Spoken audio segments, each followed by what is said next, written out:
Hello,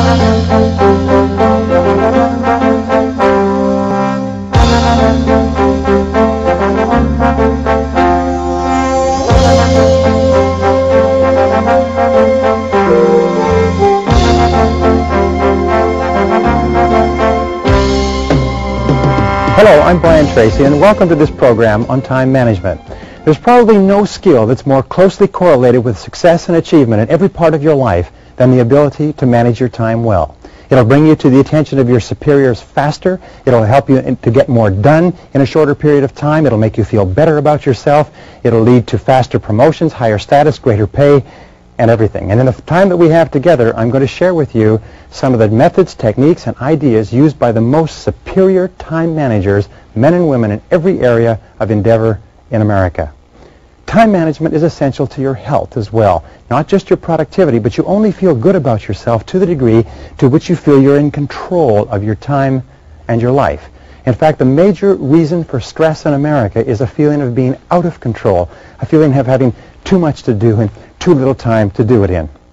In this program, you're going to learn how to gain at least 2 hours per day. You may be able to increase your time management effectiveness by 50% or even double your output. So one of the most important things that you think about, and we'll come back to this in a few minutes, is what would you do if you could increase your output by 25 or 50% per day? What would it mean to you if you could double your productivity, which you can if you just use these techniques over and over again? Well, there's 4 requirements for you to make these techniques work for you. We call these the 4 Ds. The first D is desire. It's want. You must have a burning desire to be effective at time management. The second D is decision. You must make a decision that you are going to become an expert in this subject. You are going to take this course, you're going to use these materials, you're going to practice them over and over again, because what we have found is in the absence of a decision, nothing ever happens. You need a clear, unequivocal, do-or-die, burn-the-bridges decision that this is a subject that you are going to master. The third D is discipline. You must discipline yourself to practice and repeat over and over again good time management techniques. In fact, we say that time management is self-discipline in action, and the ability to discipline yourself more than anything else is going to determine your success in life. And the fourth D to become excellent in time management is determination. You must have the ability to persist. You must have the determination to keep on keeping at it long enough until you become very, very good in this field. But I promise you this, the payoff is tremendous, because you see, time management is really life management. Everything that you do to improve the quality of your time management will improve and enhance every part of your life. You can even say it this way: the quality of your life is determined by the quality of your time management. The quality of your life will be determined by the way you use your time minute to minute, hour to hour, day to day, because your time is your life. So let's talk about a psychology of time management. How do we change our mindset in such a way that we become really, really effective at managing our time? Well, we start off with this very simple fact, is that your beliefs equal your realities. The way that you manage your time now, in fact, every single part of your life is determined by your beliefs about that part of your life. If you believe that you are an excellent time manager, that you are effective and efficient and productive and a high achiever, then you will be. However, most people have funny beliefs about time management.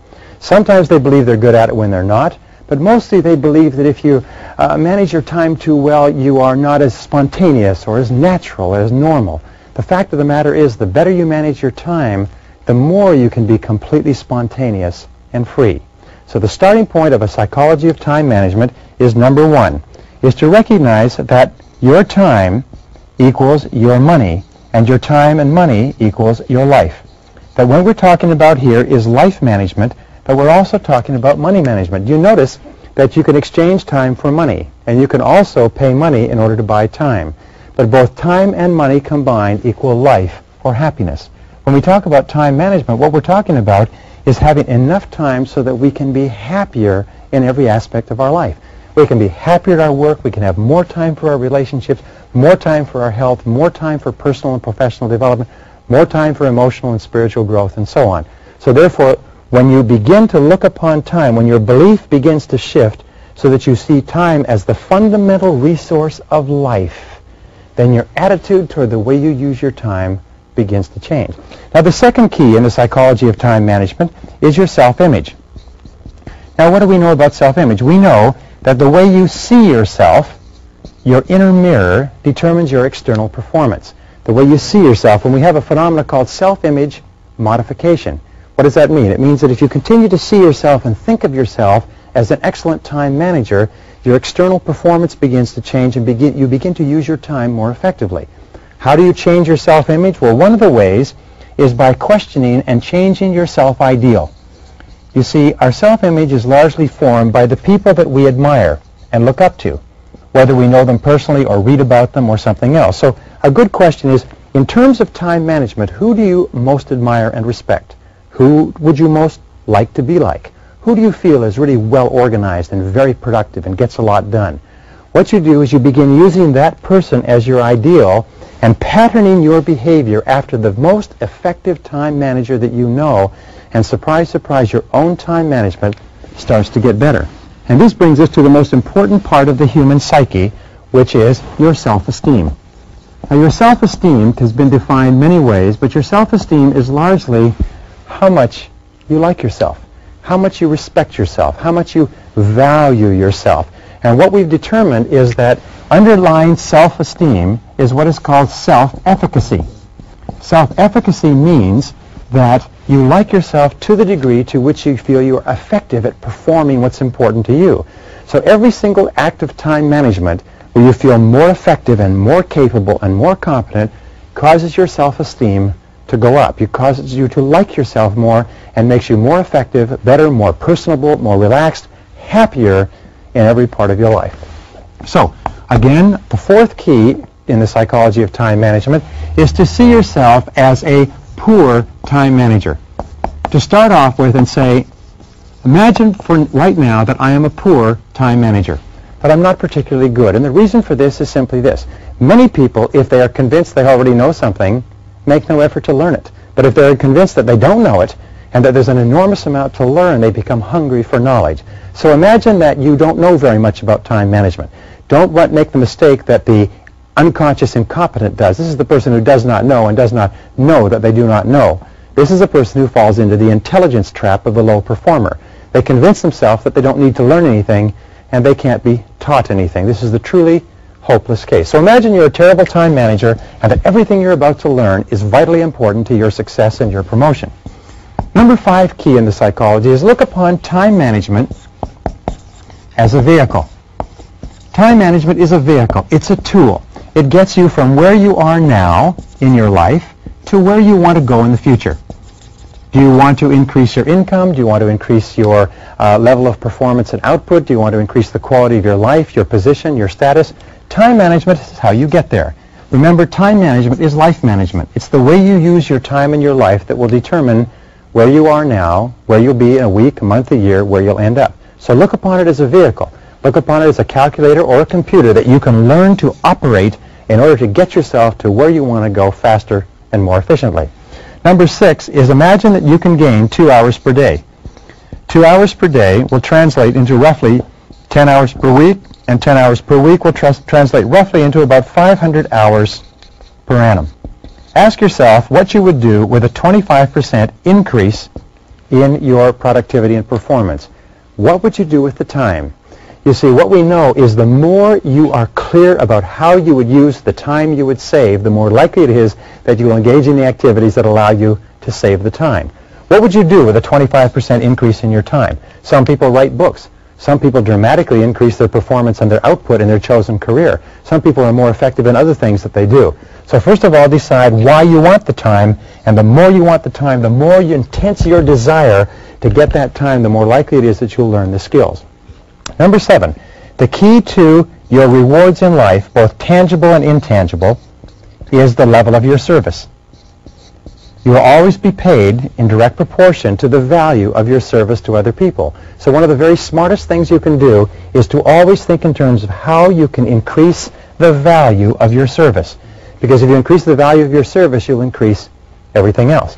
Number 8 is to remember the difference between failures and successes is simply this, is that successes are more productive. They use their time well.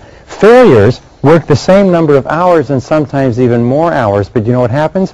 Is they're not very productive. They work at low-value tasks. They get very little done. The fact of life is you'll always be paid for what you produce. If you want to earn more, achieve more, you must produce more. You must concentrate on what successful people do, which is producing things that are better and more valuable than others. Number 9 is what is called the factory model.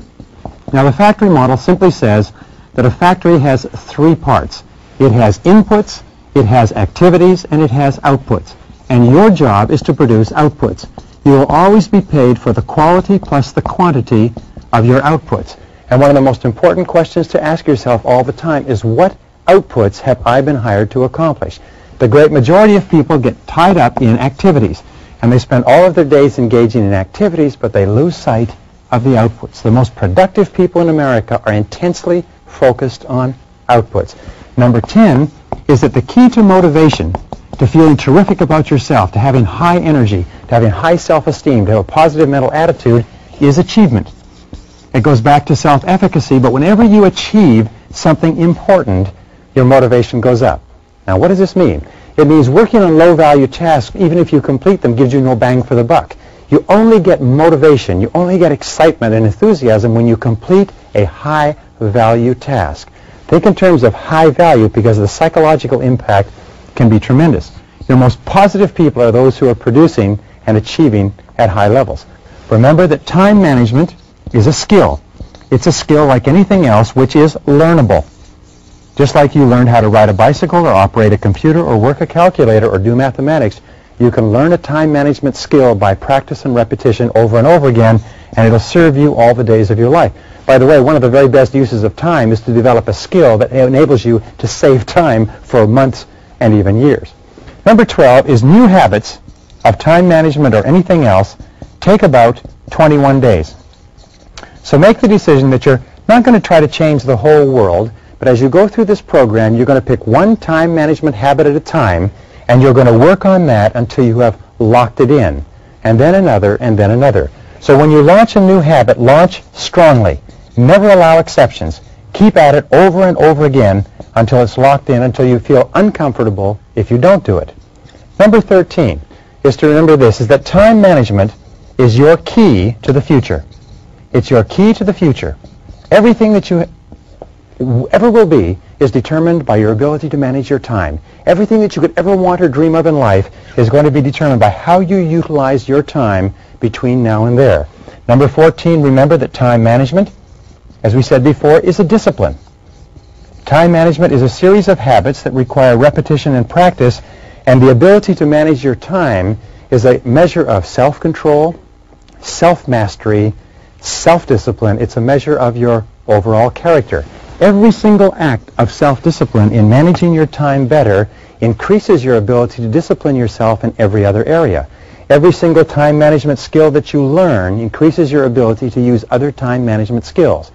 But every laxity in discipline in time management causes your level of discipline in other areas to decrease simultaneously. It's very, very important. Number 15, there's a direct relationship between the amount of control that you feel that you have in your life and the amount of freedom that you feel that you have. We have what we call the law of control. It says that you feel positive about yourself to the degree to which you feel you're in control of your own life. And you feel negative about yourself to the degree to which you feel you are out of control. We say that you have the same sense of freedom. The more you feel in control, the freer you feel, and the more is your positive mental attitude. You feel more positive about yourself to the degree to which you feel you're in control, and you feel negative, you have a negative mental attitude to the degree to which you feel you're out of control. And time management gives you control. Number 16, remember the only time you'll ever have is now. Don't worry about the past. Discard past labels with regard to time management. Focus on today, this hour, this minute, and manage your time now, and the future will take care of itself. Number 17, remember the key to leadership is 2 things. The first is performance. The key to leadership is the ability to get the job done. And the second part of leadership is results. Intense result orientation. Number 18, we're getting to the end, is set a good example. Imagine yourself as a role model for others. One of the very best ways to teach yourself time management is to look upon yourself as a role model. And number 19, remember this: the greatest motivator for becoming good at time management is that there are high payoffs involved. High payoffs in terms of earning more money, feeling more satisfied, being happier, having higher levels of self-esteem, feeling terrific about yourself, coming to the attention of your superiors. When you become excellent in time management, your future is literally guaranteed.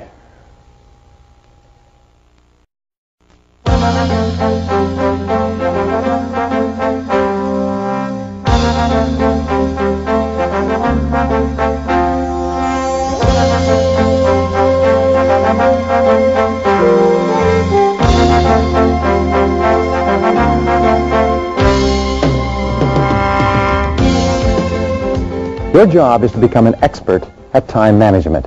And to become an expert at time management means that you have to become excellent at setting very clear goals and objectives for every area of your personal and especially your work life. In fact, your ability to set goals and clear objectives can increase your productivity by as much as 50%, literally overnight, by becoming far more clear about what it is you're trying to do and how you're trying to do it. We always encourage people to ask, what am I trying to do? How am I trying to do it? What am I trying to do? How am I trying to do it? And as many as 80% of people working today are not really clear about the answers to those two questions. In fact, if you ask what the major source of stress is in the American workplace, interviewing thousands of workers, it's not knowing what's expected. Not knowing what's expected.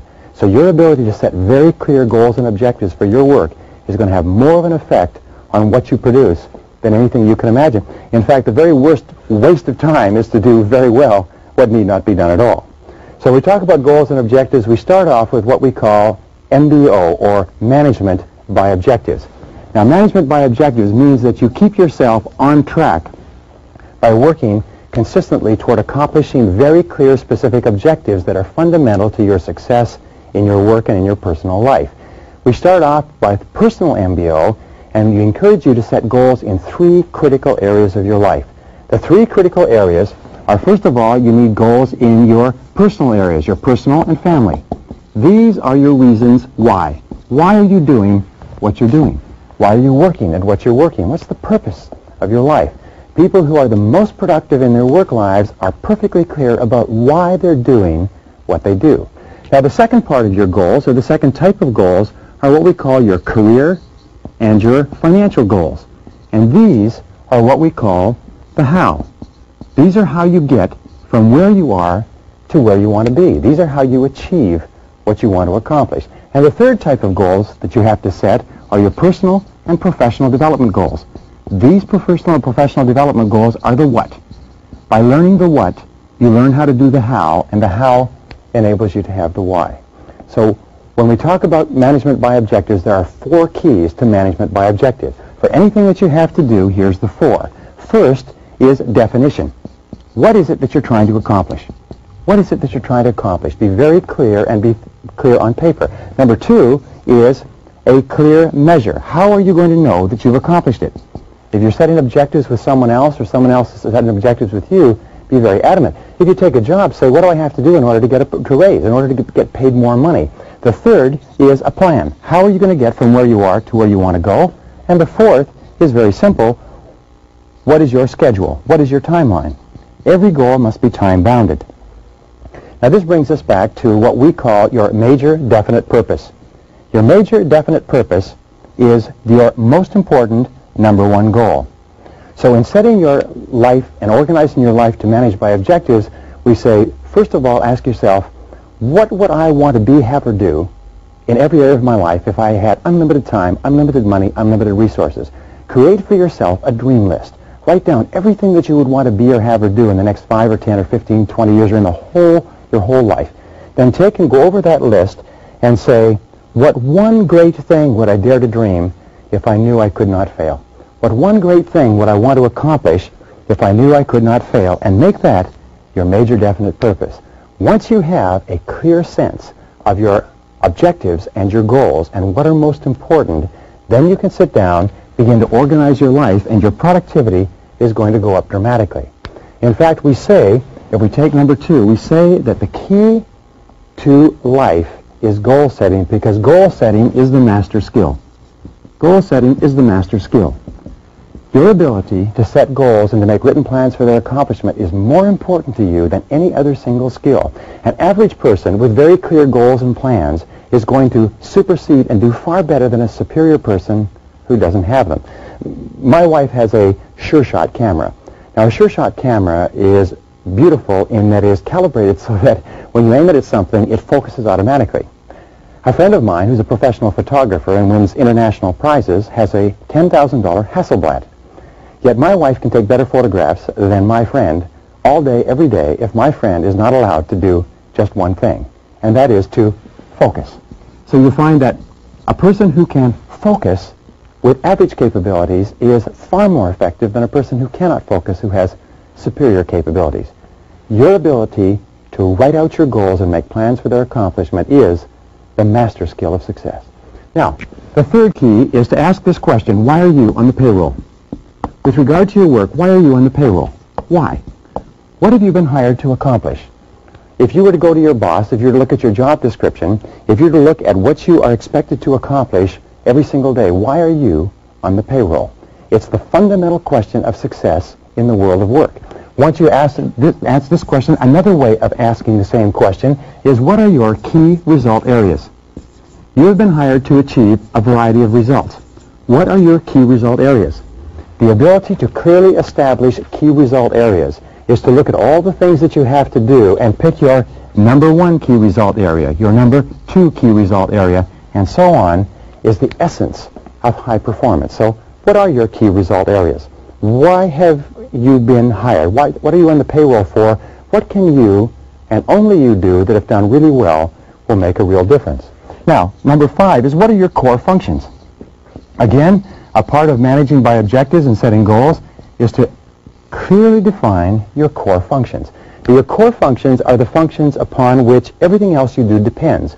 If these are done extremely well, then everything else is secondary to it. For example, the core function of a salesperson may be seeing qualified prospects and making presentations. If the salesperson does that, then the sales, the orders, the implementation, the service, the revenues, everything else will take care of that.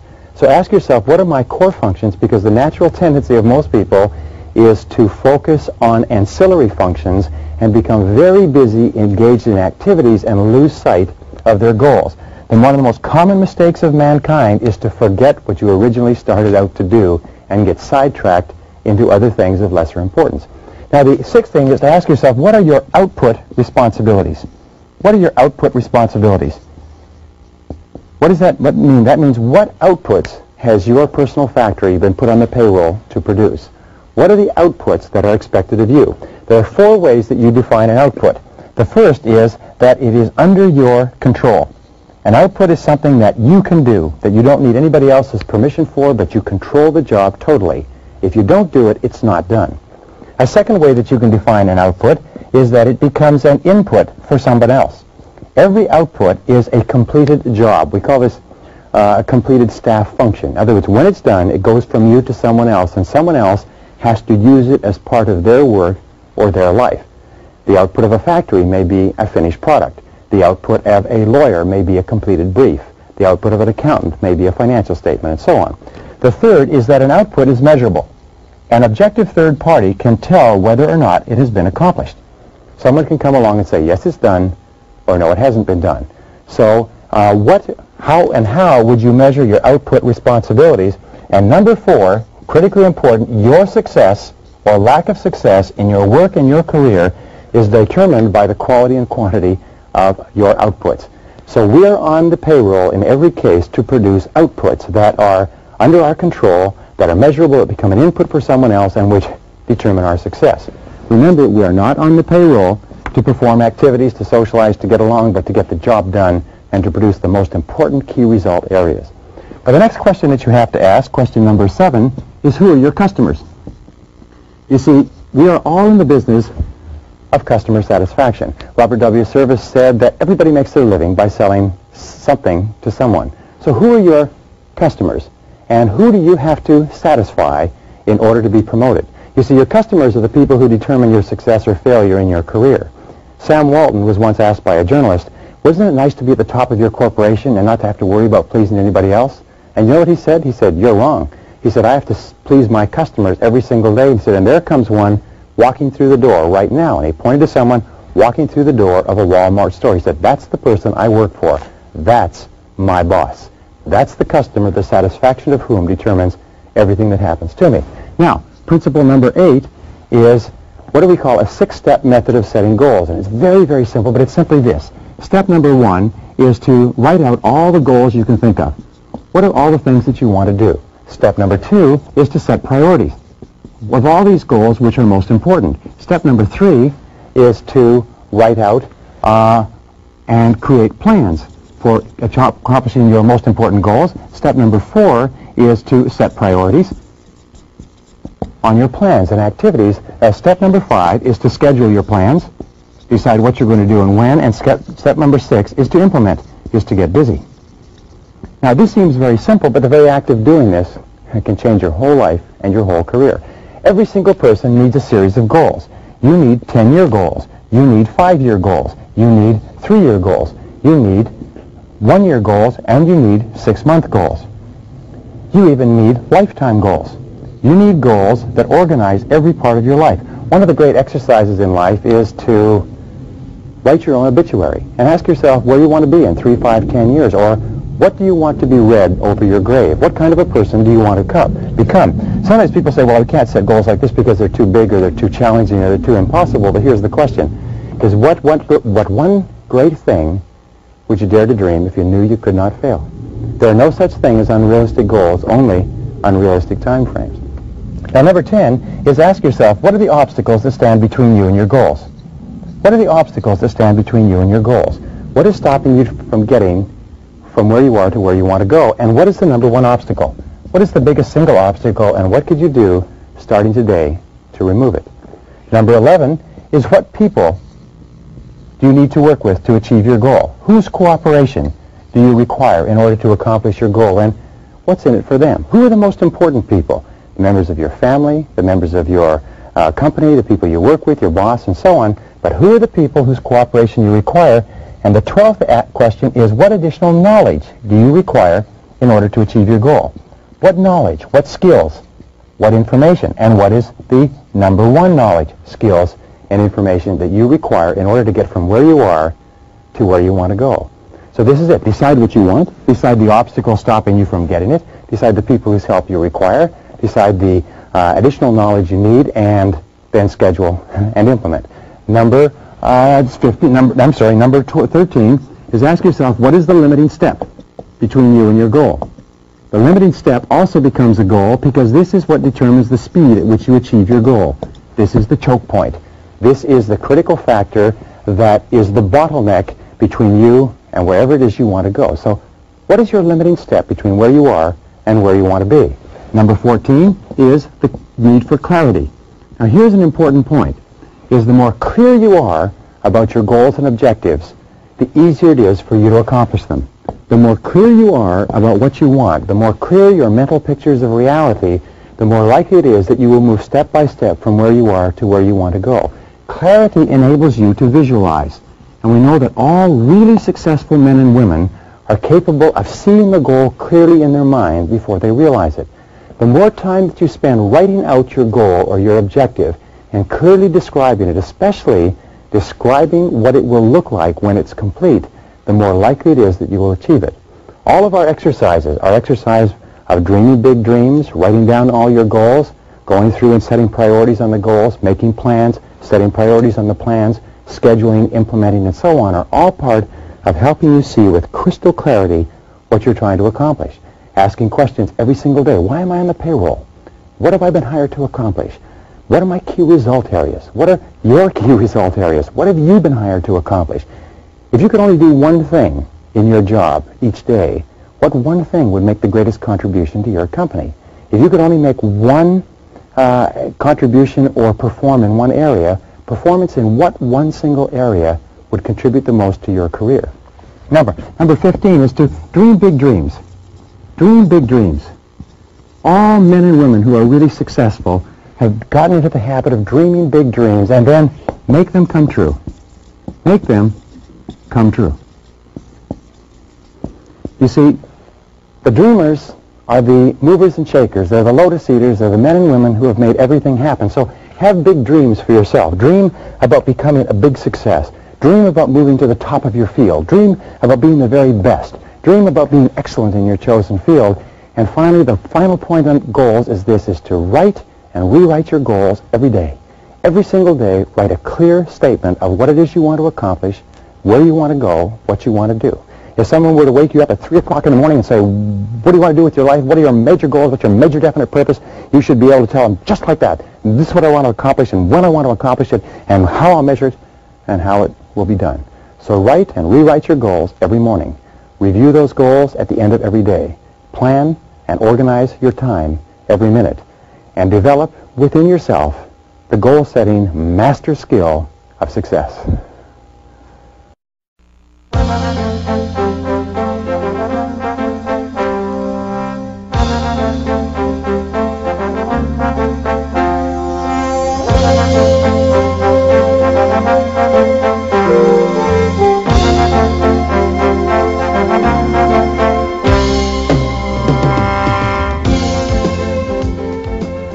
Once you have clear goals and priorities organized in order of importance, your ability to set priorities and to stick to those priorities is absolutely essential to your personal and professional effectiveness.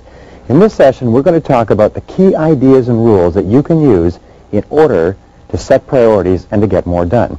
Recently, in a study of 104 chief executive officers, they asked them what were the qualities that would be most likely to put a young person onto the fast track in his or her career.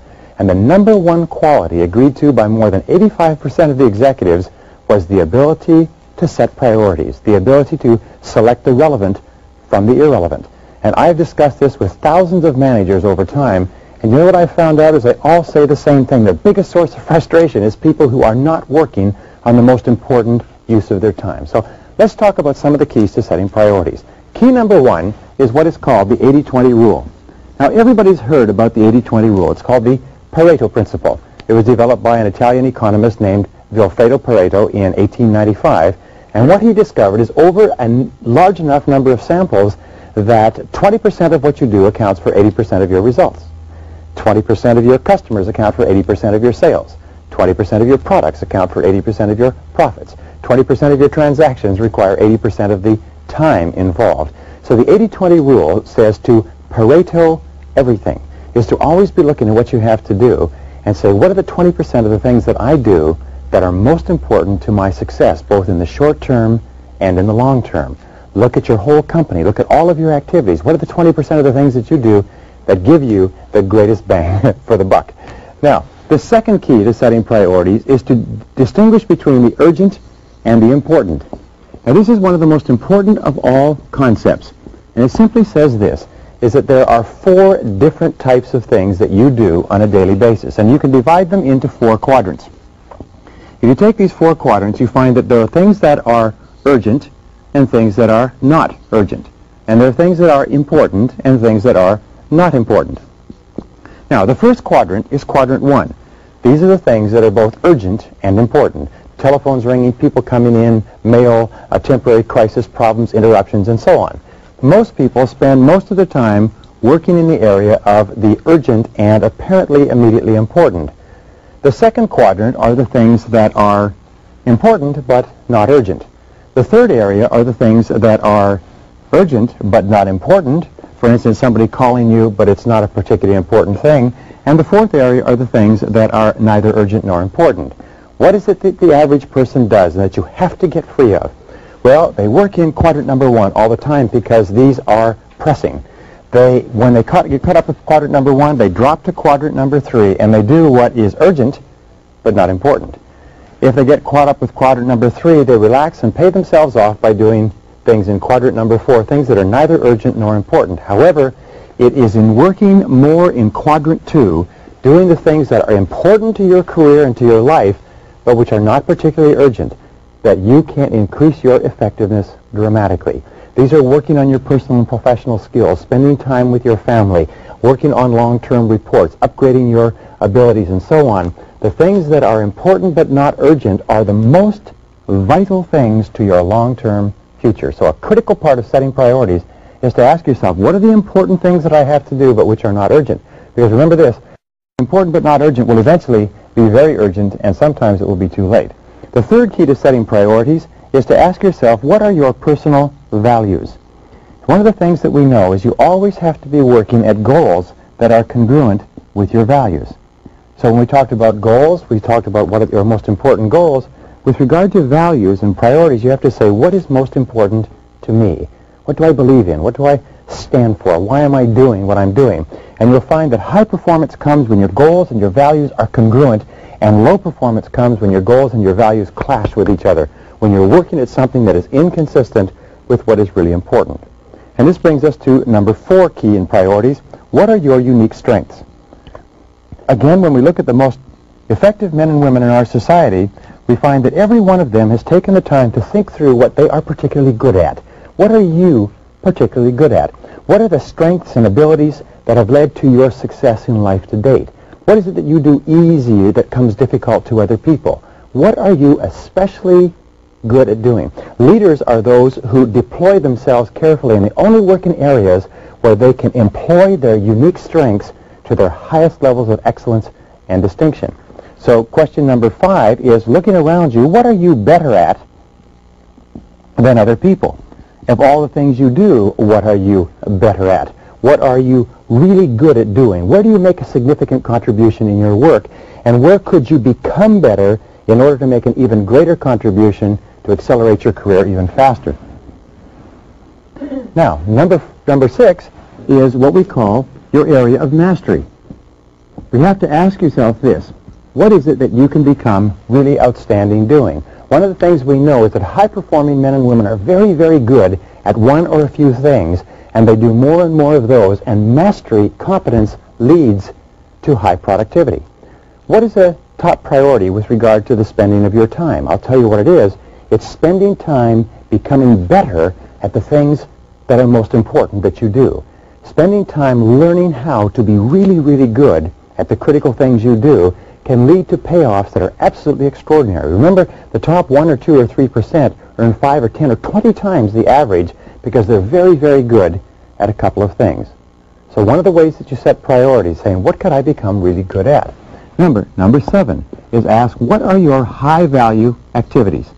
What are your high-value activities? What are the things that you and only you do in your area of operation, your work, your responsibilities, that really contribute high payoff to your company? Your high-value activities are the answers to the question, why am I on the payroll? What have I been hired to accomplish? What are my key result areas? And here's an important point. Never give in to the temptation to do small things first. Never give in to the temptation to clear up little things when you still have valuable things to do. Number 8 is, how do you use the ABCDE system in order to dramatically increase your ability to produce? Well, the ABCDE system is taught in all time management courses and basically says this, is that your A jobs are your must jobs. There's serious negative consequences if you don't do these things. Your B tasks are your should jobs. They're important, but the negative consequences for doing them are not that serious. Your C jobs are the things that are nice to do. And we have a concept called completion by deletion. Completion by deletion means delete the things that are nice to do so you have more time to work on the A's and B's. The D tasks are the tasks that you delegate. And the E tasks are the tasks that you eliminate. Now, eliminating tasks is one of the fastest ways to increase your productivity. So you ask yourself, what are the things you can eliminate? What are the things you can delegate? What are the things you can delete? And you'll find that your A task will almost invariably be the 20% of things that will account for 80% of what you do. Number 9, and this is the key question in time management. Always ask yourself, what is the most valuable use of my time right now? What is the most valuable use of your time right now? Most important question in time management. It keeps you on track, keeps you working steadily in the direction of your highest capability to perform. Keep asking, what's the most valuable use of my time right now? Then do only that thing. This brings us to priority setting idea number 10 is do the right things rather than doing things right. As we said before, the very worst thing in the world is to do very well what need not be done at all. And if it's not worth doing, it's not worth doing right. So do the right things. How do you do the right things? You go through this process and you keep asking yourself, what are the things that I must do? What are the things that have the greatest possible consequences? What are the things that account for the 80% of the value of the things that I do? And do the right things rather than the fun things, the easy things, the convenient things. Key number 11 to setting priorities is to do first things first. And stay with those things until they're complete. Do first things first. And stay with those things until they're complete. Do first things first and second things not at all. Now, the 12th key to setting priorities is the quality of courage. The quality of courage is the indispensable quality of leadership, and it means to have the courage to put off doing the things that are of low contribution and focus your mind, your time, your attention on doing the things that make the greatest contribution. It takes a lot of courage to set priorities and to stick to it. But each time you do it, develops the quality of courage. This leads us to number 13, which requires courage, and it is the establishment of posteriorities. You see, if you're going to set priorities, you also have to set posteriorities. The basic rule is this, is you can't start doing one thing unless you stop doing something else. What you have to do is you have to discard the past. You have to say, what are the things I'm going to stop doing? The people I'm going to stop associating with, the jobs I'm going to stop working on, and you have to establish them as posteriorities that may or may not have been relevant in the past, but which are not relevant to the future. They are not important in their consequences. Number 14 in setting priorities, always choose the future over the past. Always choose the future over the past. Always choose the opportunities of tomorrow rather than the problems of yesterday. Do you know that 80% of people spend their time working on solving the problems of yesterday or finding out who's to blame for them? Whenever things go wrong, always ask yourself, where do we go from here? What is the future? What do we do tomorrow, the next day? How do we solve it? Keep yourself solution-oriented, future-oriented, rather than present and past-oriented. 15th key to priorities is to focus on opportunities. Ask yourself, since you're going to have to live the rest of your life in the future, what are the opportunities of tomorrow? What are the things that you can do today that will lead to great payoffs in the future, based on everything that you know? Think always in terms of future orientation. It's the hallmark of the superior thinker. Where do we go from here? What do we do from here? Now, number 16 is to consider the futurity of all present events. The futurity of all present events. Futurity simply asks the question, what is the positive potential future impact of what I'm doing? In one of the most longitudinal studies on success, what they found was that men and women who were very successful had what they called long-time perspective. They found that cross-culturally, throughout all social, economics, and racial groups, people who had the longest time perspective were always the men and women who accomplished the most. Now, what did this mean? It meant that everything that they did on a day-to-day basis, they asked themselves, how is this likely to affect me 1 year, 5 years, 10 years, 20 years out? And the longer the time perspective, the more likely it was that those people would move up socioeconomically. They also found that people who had short time perspective, people who were only thinking about how these things would affect them today, people, if you like, were always looking for the things that were fun and easy rather than the things that were long-term and required tremendous discipline and were hard but had long payoffs. The people who concentrated on the short term were always the least successful people. The people with the long time perspective were the most successful. Remember, success, by the way, is an attitude. And the critical attitude that you need to develop to be a great success in your life is to think in terms of the long term. Practice delayed gratification. Work hard today in order to enjoy the benefits tomorrow. And one of the ways of setting priorities is saying, what is the most important use of my time right now with regard to the long term, and then do that. Number 17, remember this, there's always enough time to do the important things. We say there's never enough time to do it right, but there's always enough time to do it over. The fact is there's always enough time to do the important things. A person who says, I don't have enough time, is a person who has really not thought. So ask yourself this question. What would you do with your time if you only had 6 months to live? What would you do with your time if you only had 6 months to live? You would find that your mind would become wondrously clear, as Samuel Johnson said, and it would be very clear to you what is really, really important. An exercise we put our people through in our seminars, we say, what would you do if you only had 6 weeks to live, or 6 days or 6 hours or 60 minutes. You see, when you begin to really look at your life, you'll find that there's always enough time to do the important things, but the critical thinking skill is to look at your work and do what Thomas J. Watson said, founder of IBM, think. Think about your work before you begin. Think about your work before you begin. Now, number 18 is to always be upgrading and downgrading your posteriorities and your priorities. You see, something which was very, very important to do today or yesterday may not be important tomorrow. So always be asking yourself, what are my priorities today? What were they yesterday? What need I do more of? What need I do less of? We have a natural tendency to do what is fun and to do what is easy. We have a natural tendency to do what is small and irrelevant because it's enjoyable. But the key to success is to be upgrading some tasks and downgrading the others. And finally, number 19, a key question. We call it the 1-month question. With regard to your work, ask yourself every single day before you begin this simple question. And the question is, if you were called away for an entire month and you had to leave tomorrow, what one thing would you get done before you left? Once you've written that down and thought about it, then ask yourself, if you had just enough time to do one more thing, what would it be? And then write down that. And if you do this, you'll be working on your top priorities all.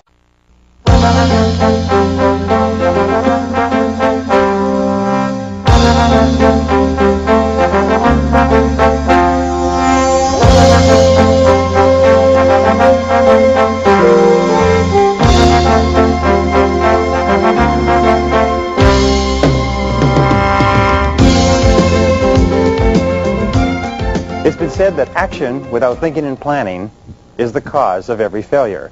But the flip side of that is that action preceded by thinking and planning is the reason for every great success. Everything we've talked about up to now, preparing yourself mentally to be an excellent time manager, making the decision that that's what you're going to do, setting very clear goals and objectives and organizing them on the basis of priority, and then setting priorities and determining the activities you're going to engage in leads us to planning and organizing your time and your activities so that you can get the most done. And the starting point of time management is what is called the neatness habit. Now, the neatness habit simply says that you can as much as double your productivity by increasing your level of neatness. That neatness means that you clean your workplace so that it is spotless and that all you have in front of you is one specific task when you begin work. In fact, there have been lots of studies done on the subject of neatness, and over again we come back to the fact that neatness gives you self-esteem, it gives you a feeling of personal pride, it makes you look effective, it makes people see you as effective, it improves your self-image, and increases your output. So one of the questions you always want to ask yourself when you look at your workplace is, what kind of a person works at that workplace? If you look in your briefcase, you should ask yourself, what kind of a person owns that briefcase? Look at your car. What kind of a person drives that car?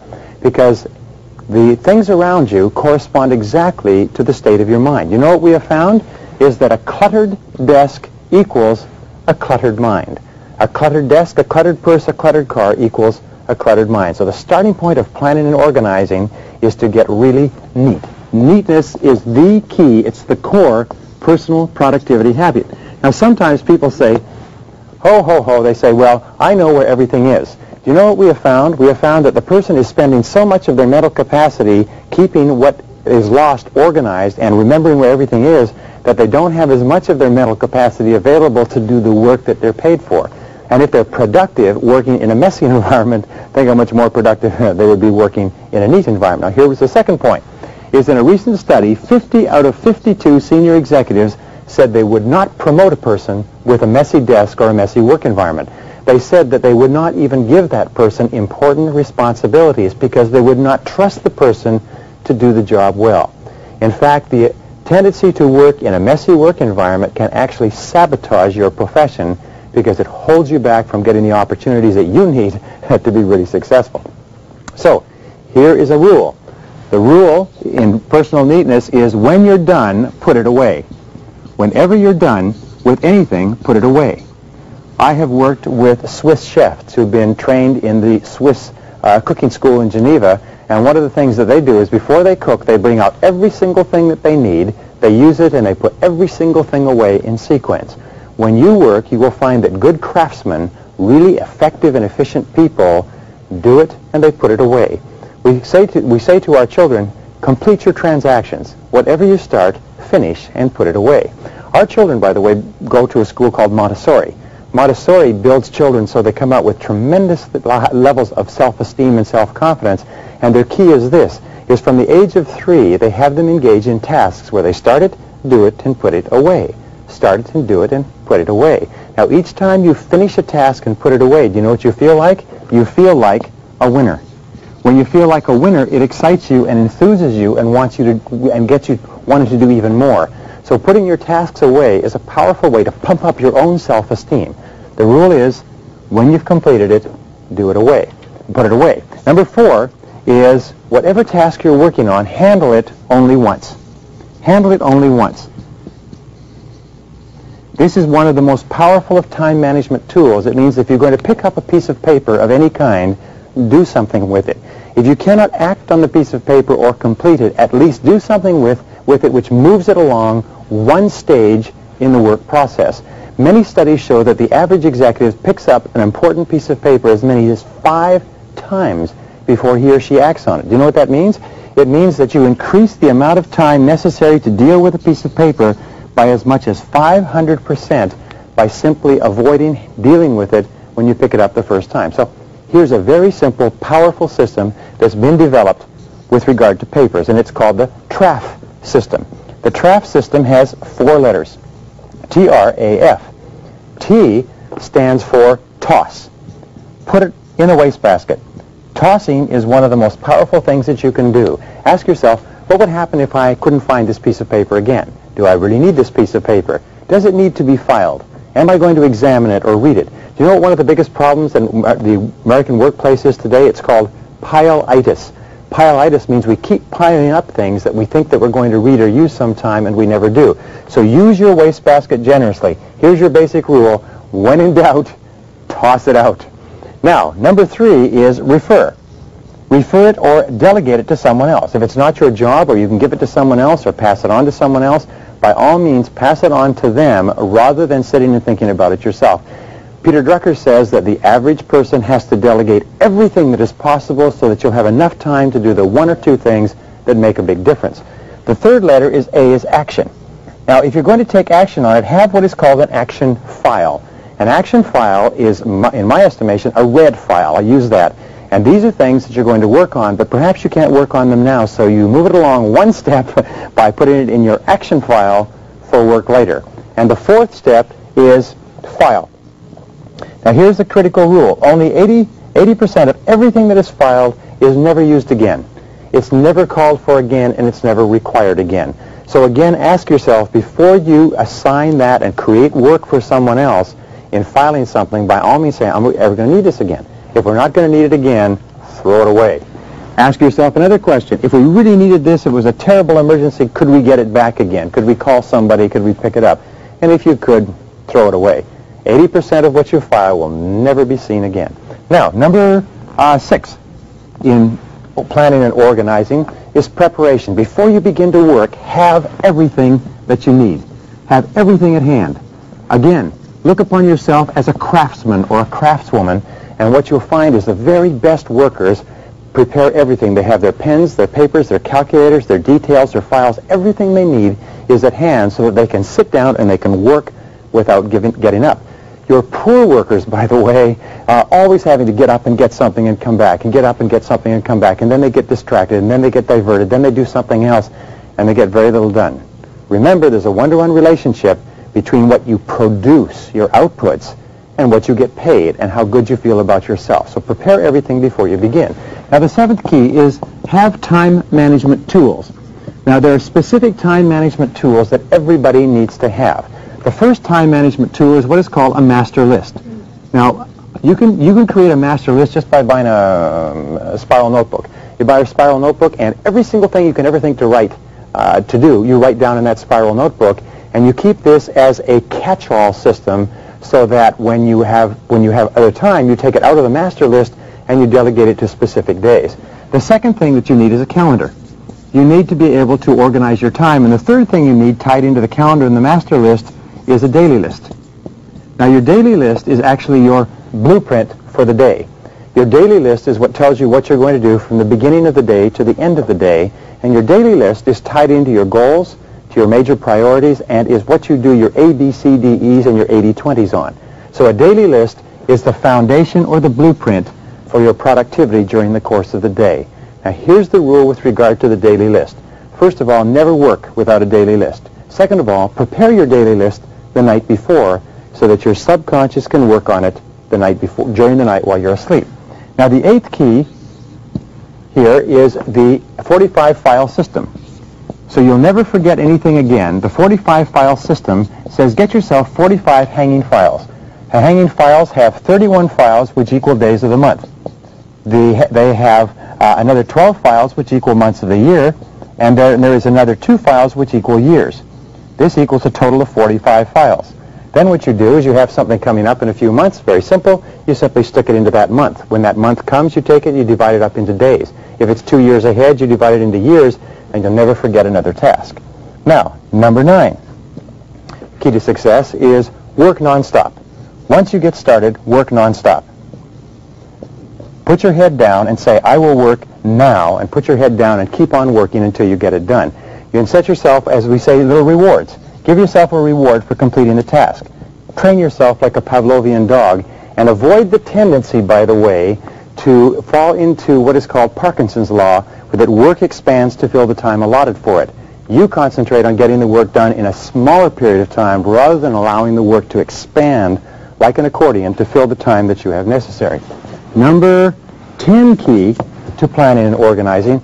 Remember that planning saves 4 minutes for every 1 minute that you spend in planning. Very often people will say, well, I don't have time to plan. I really don't have the time to plan because I'm so busy. What we have found is that it's very hard to spend more than 10 or 12 minutes a day planning in advance, making out a list, organizing the list by priority, and organizing your workplace.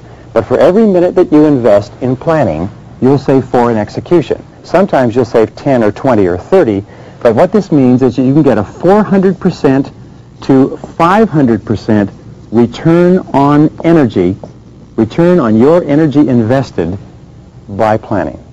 Number 11, use a organized filing system. Now here's an interesting point.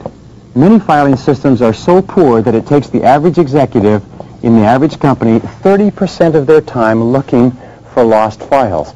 30% of the time in the average organization is spent looking for misplaced items that have been lost somewhere.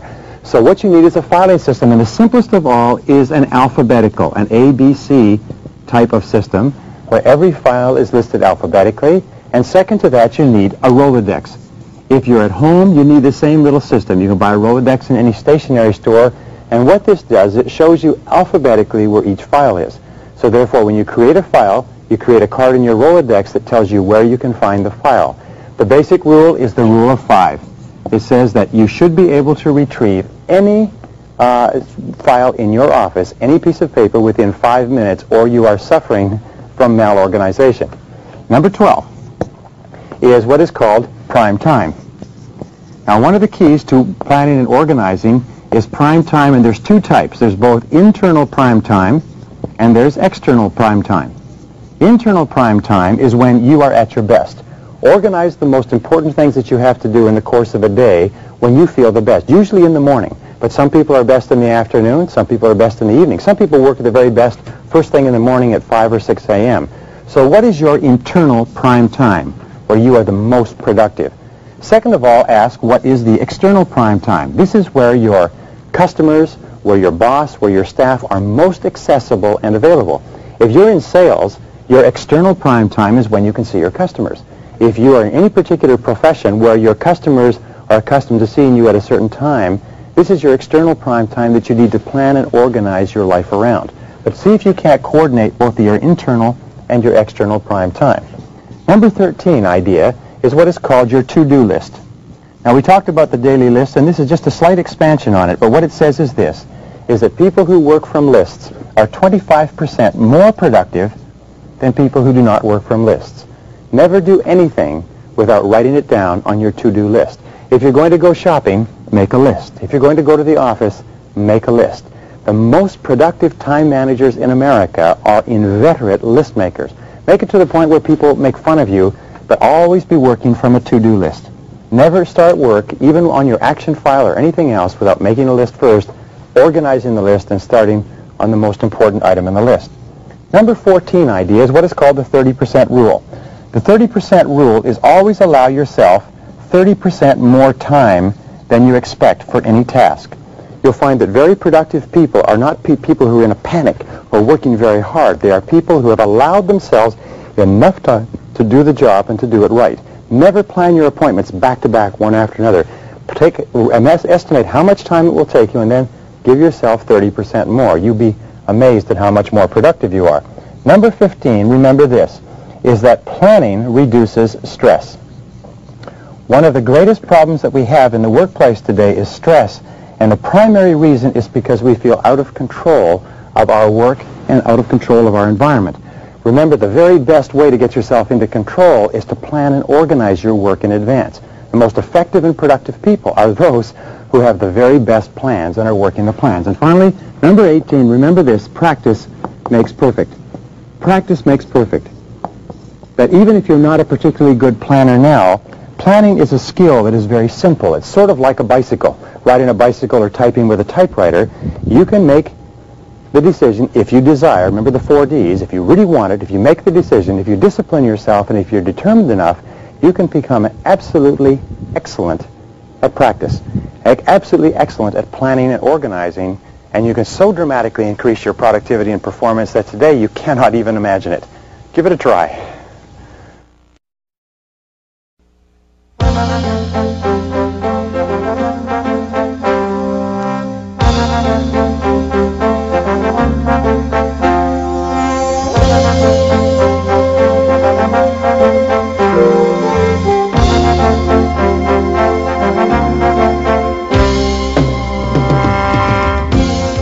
If you really want to be successful, if you really want to go all the way to the top in your profession, then you need to develop the ability to get results.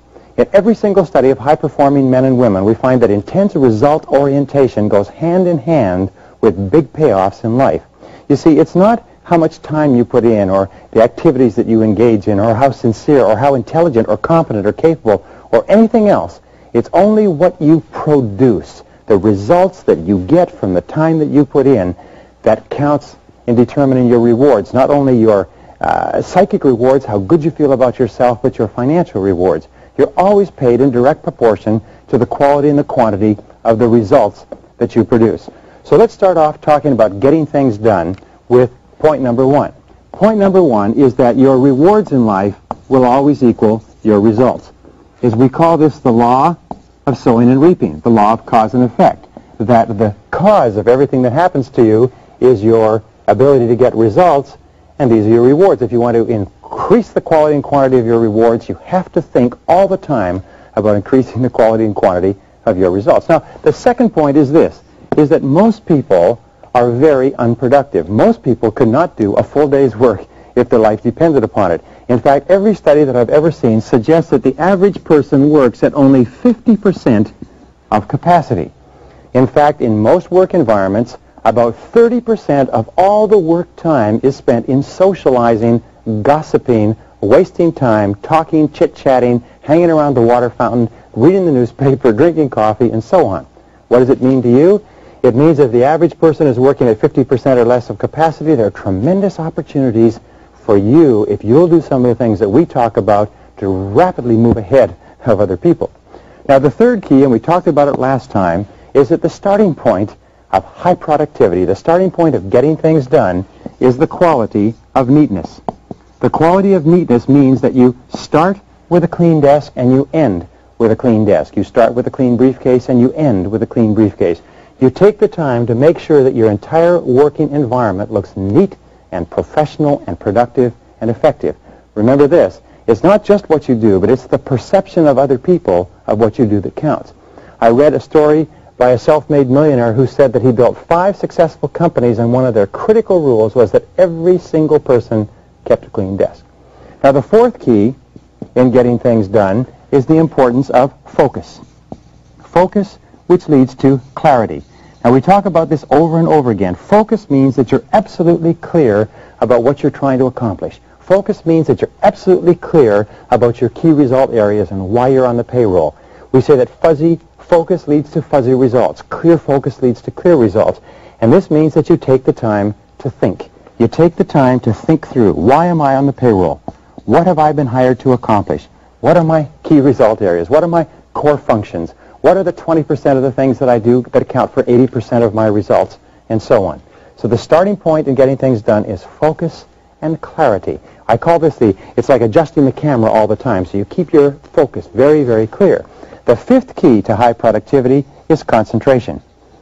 Now, concentration is, in reality, where all the work in time management leads us to. It is the ability to concentrate 100% on one thing, setting priorities, the most important thing, and to stay with that single task until it's finished. Concentration means moving forward in a straight line toward the goals and objectives that you've clearly identified. It means concentrating without diversion or distraction.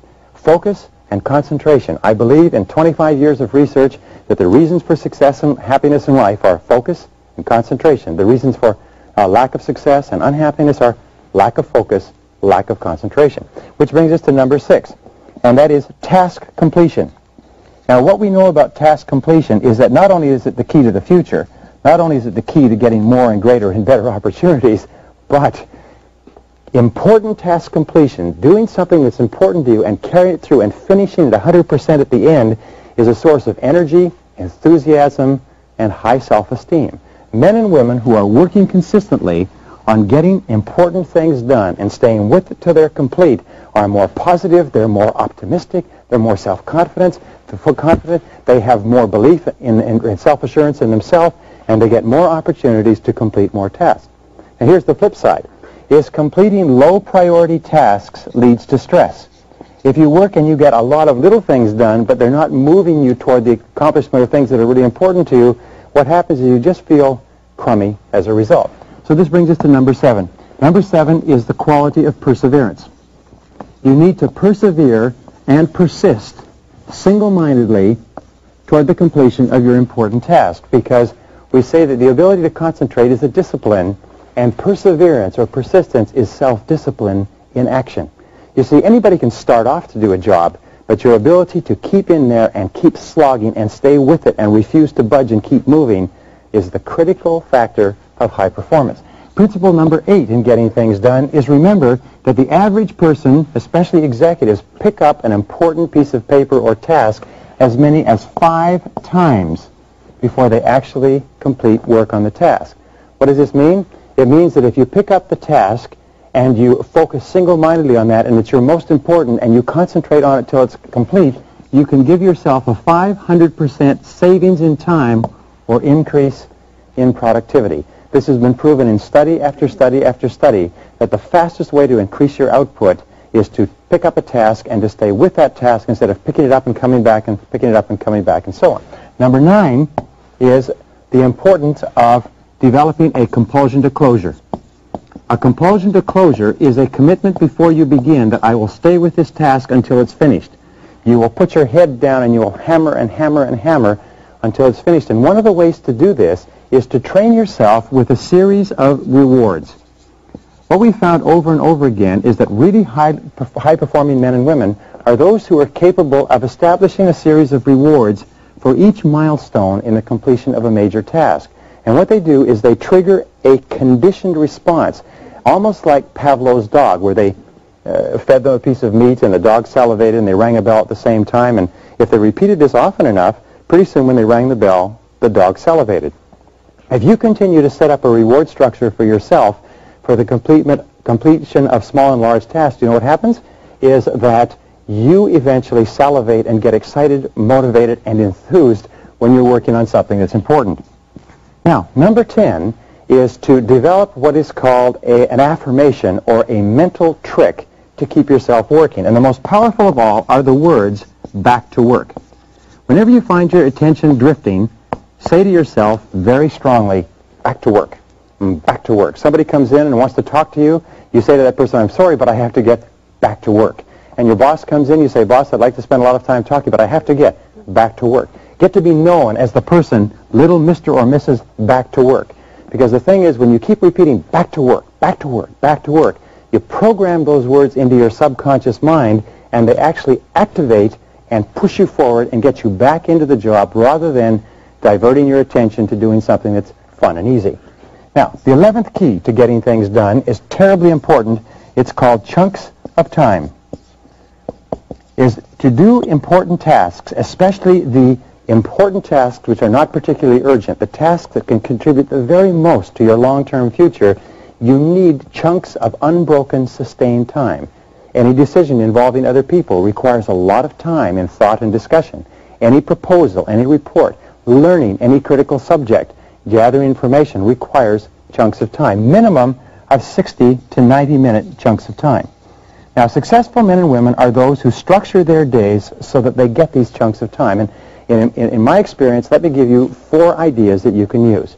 Number 1 is come in early in the morning, or number 2 is to stay at home early in the morning. Get up at 5 or 6 and work for an hour, hour and a half, 2 hours.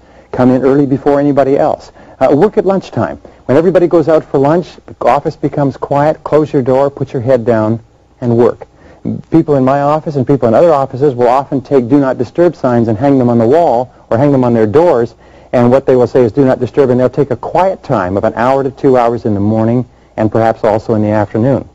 The next, probably the 5th chunk of time that you can get is stay after work and work for a couple of hours. Remember, 1 unbroken hour is worth 3 hours in a work environment with interruptions. So if you can break yourself 1-hour chunks here and there, you can dramatically increase your productivity. Number 12, develop the body language of high productivity. What we have found is that there is a certain physiology. In other words, if you sit up straight and erect and strong and clear-eyed and move forward on your chair and sit up to your desk with your back straight, it's very hard not to be productive. But if you lean back, if you slump down, if you put up your feet, you find your whole body relaxing too. So develop and maintain the body language or physiology of high performance. Number 13 key to getting things done is called single handling. Now, single handling is probably one of the most important time management techniques ever developed. It simply says that when you pick up a task, don't pick it up unless you're ready to stay with it and to work on it until it's finished. And once you pick it up, discipline yourself, force yourself to stay at that task and stay at that task and keep at it until the task is done. In fact, the studies show that you will increase your overall output and productivity by 50% the very day that you begin adamantly single-handling every single task. Single-handling comes from several studies. It is the ultimate expression of concentration in work, and it's absolutely outstanding. Number 14 is concentrate on those areas where superior performance will bring outstanding results. Concentrate on those areas where superior performance will bring outstanding results. Concentrate on those areas where you can really make a difference. Ask yourself this question: what can I, and only I, do that if done really well will make an extraordinary contribution? Ask yourself, what can I and only I do that if done really well will make an extraordinary contribution to my work, to my life, to my company, to my health, to my happiness, to my future, to my finances? But always concentrate on the 1 or 2 small areas where if you do a terrific job, it makes a tremendous difference. We say in marketing, fish for whales. If you're in marketing or sales, ask yourself, what customers, if we could get them, what sales, if we could get them, would make an extraordinary difference to the success of our companies. And concentrate on the whales, the areas of greatest opportunity and possibility in your work and personal life. The 15th key is concentration of power. Now, concentration of power is an expression that comes from military terms, and it also comes from time management. It's also called the principle of the mass. And what it says is that you take all of your resources and you put all your resources together and you concentrate them single-mindedly on a single point. In fact, you'll find that every extraordinary achievement in the history of mankind has come about as the result of an individual or group of individuals being able to concentrate their powers into the critical point that makes all the difference. So concentration of power is a habit of mind. Where and in what way can you concentrate your power to achieve the very most? Number 16 is always concentrate on strengths. According to Peter Drucker's work on effectiveness, one of the top 5 management techniques for effectiveness is to concentrate on strengths rather than on weaknesses. Now here's an important point, is you have, as an individual, specific strengths and potentials that if you develop them to their full extent, you can accomplish anything you want in life. You also have a lot of weaknesses. People are pits, mountains and valleys. People have a lot of weaknesses where there are things that they can't do particularly well. They also have peaks where there are things that they do extraordinarily well. So your first job is to look at yourself and say, what are my particular strengths?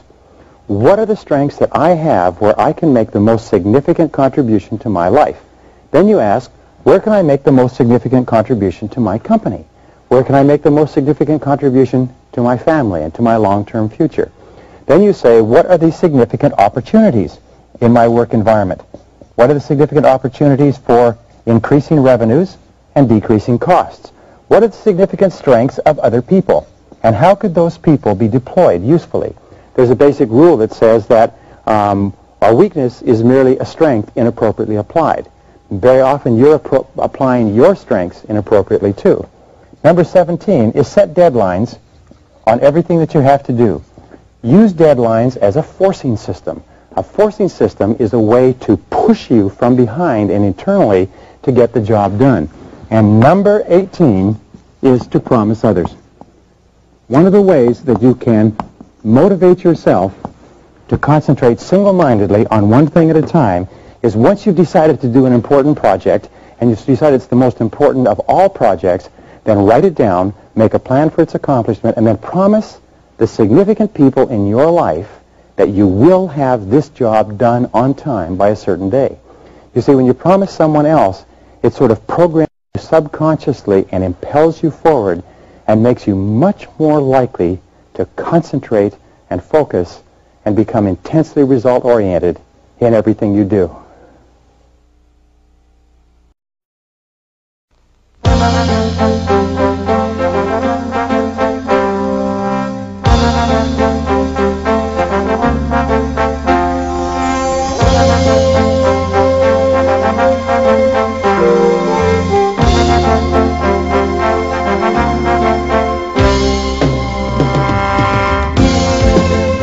The more experienced you become in your job, and the more effective you become at time management, the more likely it is that you're going to be assigned multi-task projects. You're going to be assigned to do things that have a multiple or a variety of tasks involved, and your ability to organize these jobs and to do them well is going to be a critical factor in your success. In fact, a study at Stanford University that studied the qualities and characteristics of men and women who moved up into the upper echelons of management found that the number one most identifiable and measurable quality was the ability to bring together a team of people and to work with that team in cooperation to complete a complex task. And everywhere around you, you'll find that the men and women who are at the top of their fields are those who, in most cases, who have developed the ability to assemble a team, to work as part of a team, and to channel that team's energies and abilities toward completing a task or a project on time. Now, when we talked a little bit earlier, we talked about the importance of time management, about the importance of setting goals, and the importance of setting priorities, and the importance of getting yourself organized and getting things done. Now, this all comes together in the multitask job. Look around you and ask, what are the multitask jobs that you engage in? Even something like planning a party is a multitask job. Producing a newsletter is a multitask job. Making a decision on a new piece of equipment might be a multitask job. So you will find yourself surrounded by multitask jobs, and the importance of your work is determined by the number of multitask jobs you do. One of my favorite lines is the line from the Bible that says, "O good and faithful servant, you have been master over small things, I will make you master over large things." What this means in the world of work is that if you become a master over complex tasks, you're going to have an opportunity to work with much more complex tasks and be paid much more for it. Now, the second key is that planning and organizing skills are the core skills of success in management.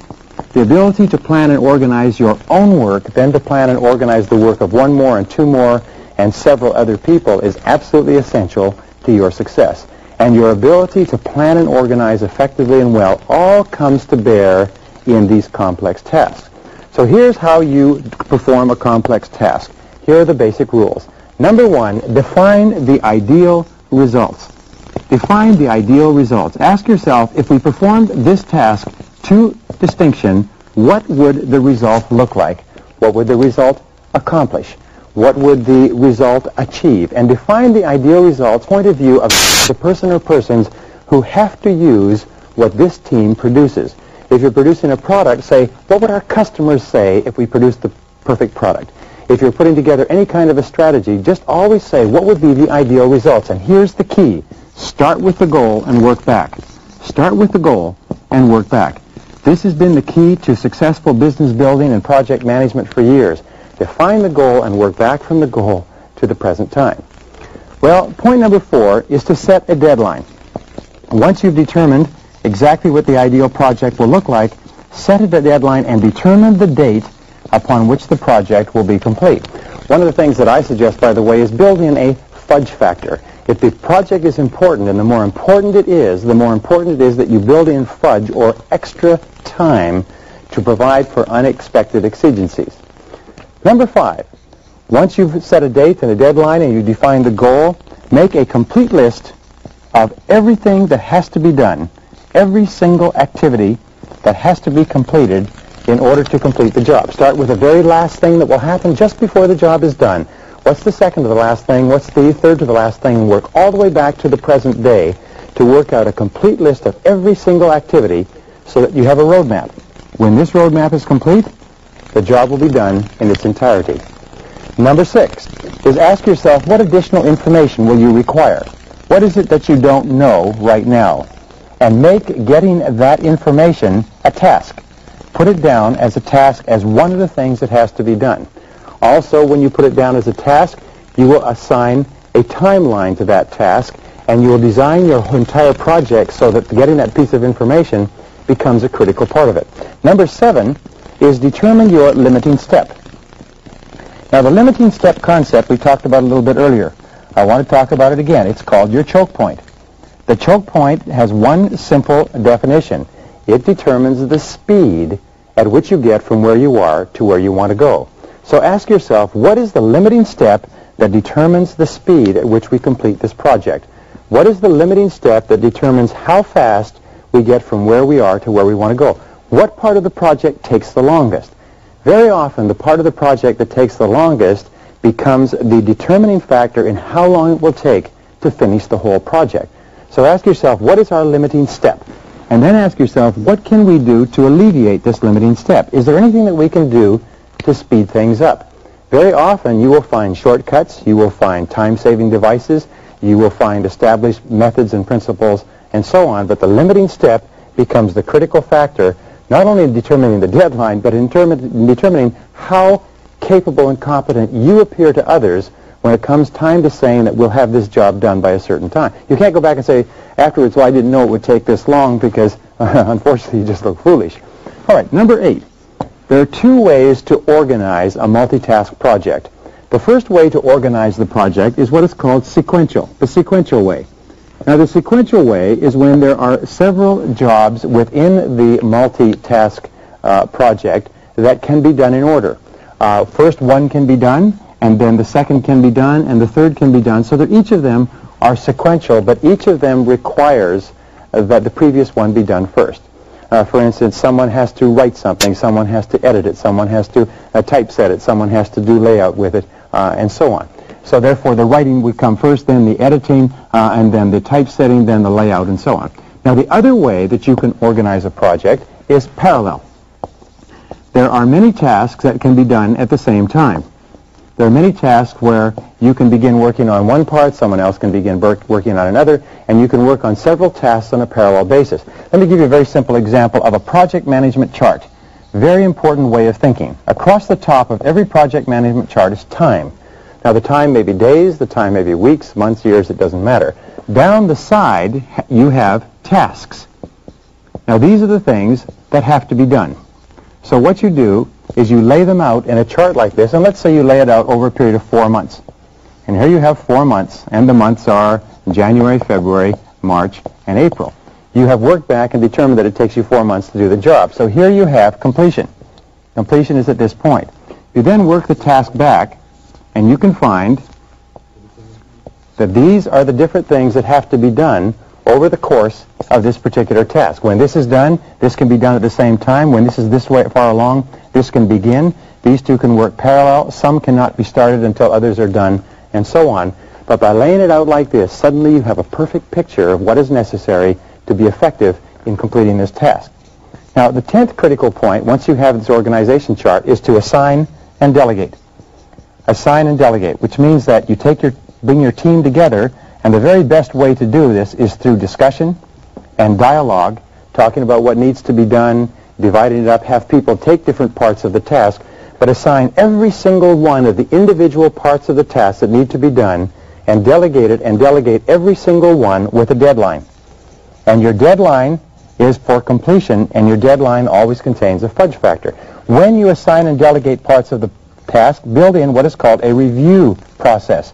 That means time and place where you will check and see how well they're doing. It may be once a week, it may be every Wednesday, it may be every 2 weeks, but a review process is absolutely essential. If the project is worth doing, it's worth reviewing on a regular basis. Number 12, the key to successful project management, and many people say that this is the crux of it, is ask yourself, what could go wrong? What could possibly go wrong? What are all the things that can possibly go wrong? Now here's where you have to take into consideration Murphy's Laws. There are 5 Murphy's Laws. You're familiar with the first 2. The first of Murphy's Law says that whatever can possibly go wrong will go wrong, and that will be true in a project. The second is that of all the things that can possibly go wrong, the worst possible thing will go wrong. So you ask, what's the worst possible thing that can go wrong here?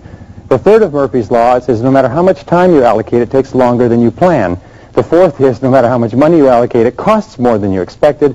And the fifth of Murphy's Laws is before you do anything, you have to do something else first. So take those 5 laws into consideration when planning, and never expect to violate the laws, because that will just lead to foolishness and embarrassment. Remember, your success is determined by how well you do these projects. Number 13 is ask yourself, what are all the problems that you're likely to have in the course of putting this program together? Engage in what is called crisis anticipation. Crisis anticipation is something that project leaders and successful executives always do, and they say, what are all the crises or unexpected reverses that could occur, and then have a plan B. A plan B is an alternative plan that you have to fall back on in the likelihood that your worst possible things could possibly happen. Always be ready with a plan B. The most successful men and women alive are those who have already developed an alternative before the rubber hits the road, before the vehicle hits the wall, if you like.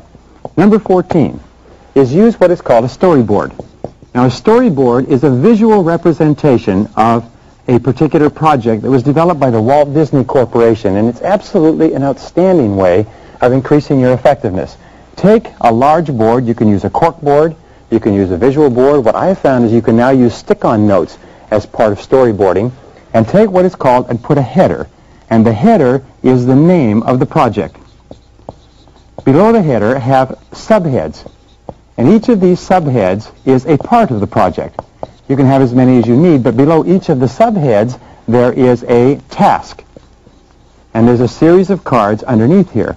Now sometimes these tasks can be in different colors so that they can be assigned to different people, and what you do is you then put pictures up here, and these pictures or these numbers or these tasks can then be moved around. They can be moved around so that you have more under one or you have larger ones under another, but you have a visual picture of how the project goes together. Sometimes you can have a storyboard that shows them in sequence, and these will be timed sequence. These may be months. These may be people. These may be particular project areas. But storyboarding is a very powerful way for everybody to get a visual picture of what you're trying to accomplish and then to contribute ideas to this visual picture. Now the 15th key with regard to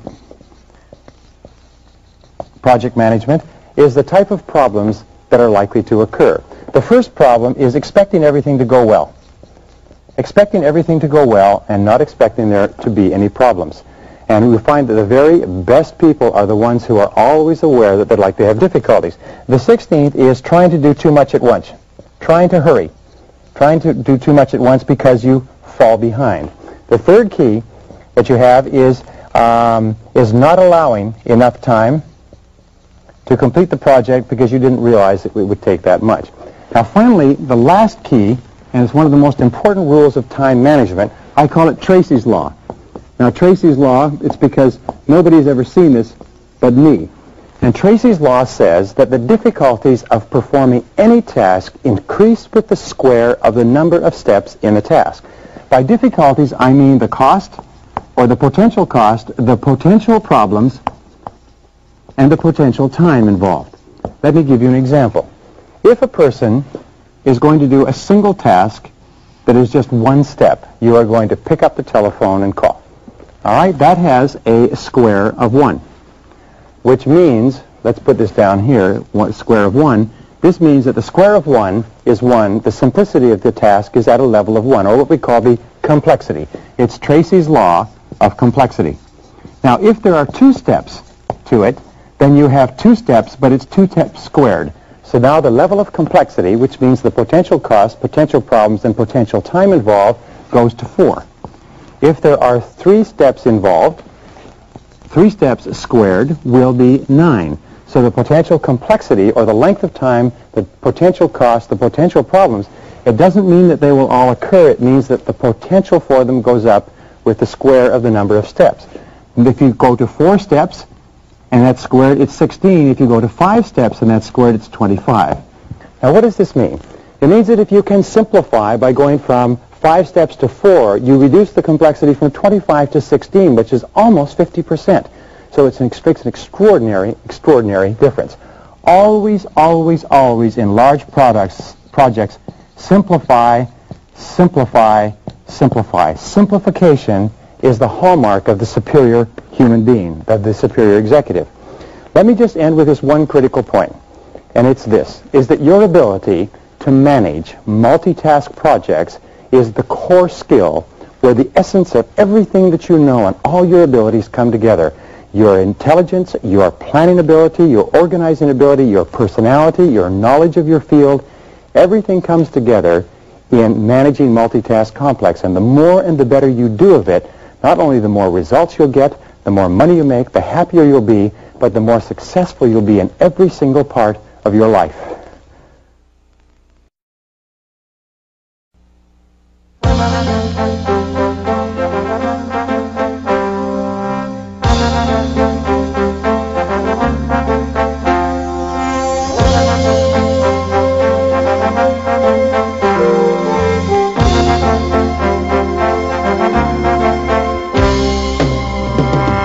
We said before that one of Murphy's laws was before you do anything, you have to do something else first. And before you achieve maximum productivity, you have to eliminate the time wasters in your life. The time wasters surround you on all sides and tear away at your minutes and hours and hold you back from producing the critical results that are vital to the success in your career. We've been talking, by the way, about eliminating time wasters from the very beginning. In a way, we've told you about 2 laws. One is called the law of the excluded alternative, which says that whenever you do one thing, you cannot simultaneously do another. So if you start to work on something that's more important to you, you cannot work on things that are less important. There's another law. It's called the law of forced efficiency. And again, it says when you have a burning desire to produce or perform in a particular area, and you focus all of your time, attention, and energy in that area, that alone will cause you to avoid and ignore and get away from the critical time wasters. So what we started with were the starting points of great success. And the first is clarity. Clarity. Clarity. What are you trying to do? How are you trying to do it? What are you trying to do? How are you trying to do it? Clarity is the #1 word in time management, and it runs through everything you do. And it leads us to not only clarity with regard to goals and objectives, but it leads us to clarity with regard to priorities. The 80-20 rule. What are the 20% of the things that you do that account for 80% of your results? And the more you can focus single-mindedly on those, the more likely it is that you're going to be able to avoid the time wasters. Now, the second key to avoiding time wasters is decision. Decision with regard to the areas of concentration. What are the one or two things that you're going to do that make all the difference? You see, you can never do everything there is to do, so you have to think, and you can only do the one or two things that make all the difference in the world. And that's decision with regard to concentration. And the more clear your decisions and the more you concentrate, the easier it is for you to eliminate time wasters. Point number 3 is that you and I and everybody are surrounded by time wasters. In fact, most people are time wasters. Most people, by their very nature, because they're not as focused as you and I are, have a tendency to waste time. They socialize, they talk, they drink coffee, they drop in, they phone us on the telephone, they have recurring crises, they have problems, they have an excess of meetings and a whole lot of other things. So remember that most people waste time. Your job is to break away from others and be known to the critical people in your business as the person who doesn't waste time. Here's one of the great rules, is when you work, work all the time you work. Work all the time you work. Work all the time you work. This is one of the great rules of life. From the time that you come in, remember, your job is not to read papers, make phone calls, socialize, drop off your laundry, pick up your groceries, or get your dry cleaning done. Your job is to work all the time you work. If you're going to work 8 hours, by gum, you work 8 solid hours and just work, work, work. And I promise you this, everybody that counts knows who the workers are, and everybody knows who the non-workers are.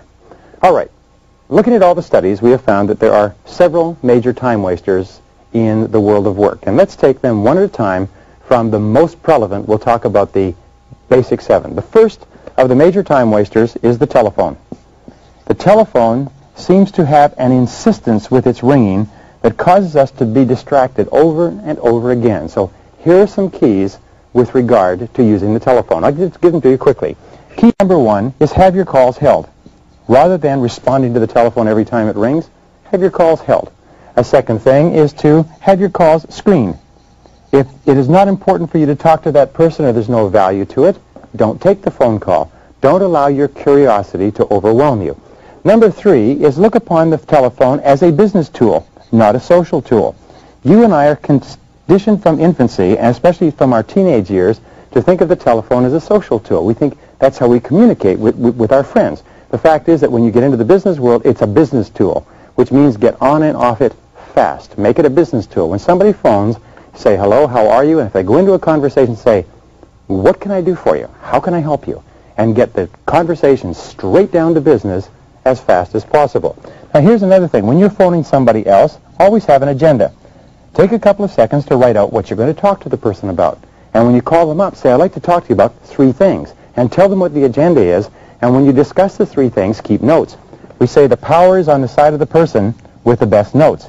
So keep notes on the conversation. And when you're finished with them, say, I know you're busy. I'll let you go. When a person is really conversational, likes to talk a lot, say, well, I certainly have enjoyed talking to you, and I know you're busy, so I'll let you go. Nobody's going to say, no, I'm not busy. So therefore, get on and off quickly. And finally, number 5 is batch your calls. So once you have collected all of these calls, return all your calls at the same time. There are very few calls that are so important that you can't put them off till later. Now, the second key source of interruptions is visitors. We'll put the number 4 up here. Number 5 is visitors. Drop-in visitors, people who visit you either inside or outside the company without warning, and there are ways to take care of the visitors. Number 1 way to take care of the visitors, when somebody drops in and says, have you got a minute? What you say is no. And what you do say is very simply this, is say, no, I'm really busy right now. Could I talk to you a little bit later? Just be really polite, but pull the plug on a drop-in visitor as quickly as you possibly can. When somebody comes into your office, here's a quick key. Stand up. If you stand up, it's very hard for another person to sit down. It's almost impossible, in fact. So you stand up and you say, I'm really under the gun right now. I'm trying to finish a couple of things, and could I talk to you a little bit later? What will happen is the person will stand up for a couple of minutes. They'll be a little bit uncomfortable, and then they'll leave. Now, a second thing that people do is that they put a do not disturb sign on their office handle. They get one from a hotel the next time they're in a hotel, and they put it on the outside so they can get themselves an hour or 2 hours of quiet time during the day. A third thing that you can do is when a visitor comes in is walk the visitor to the door. Say, well, one more thing before you go.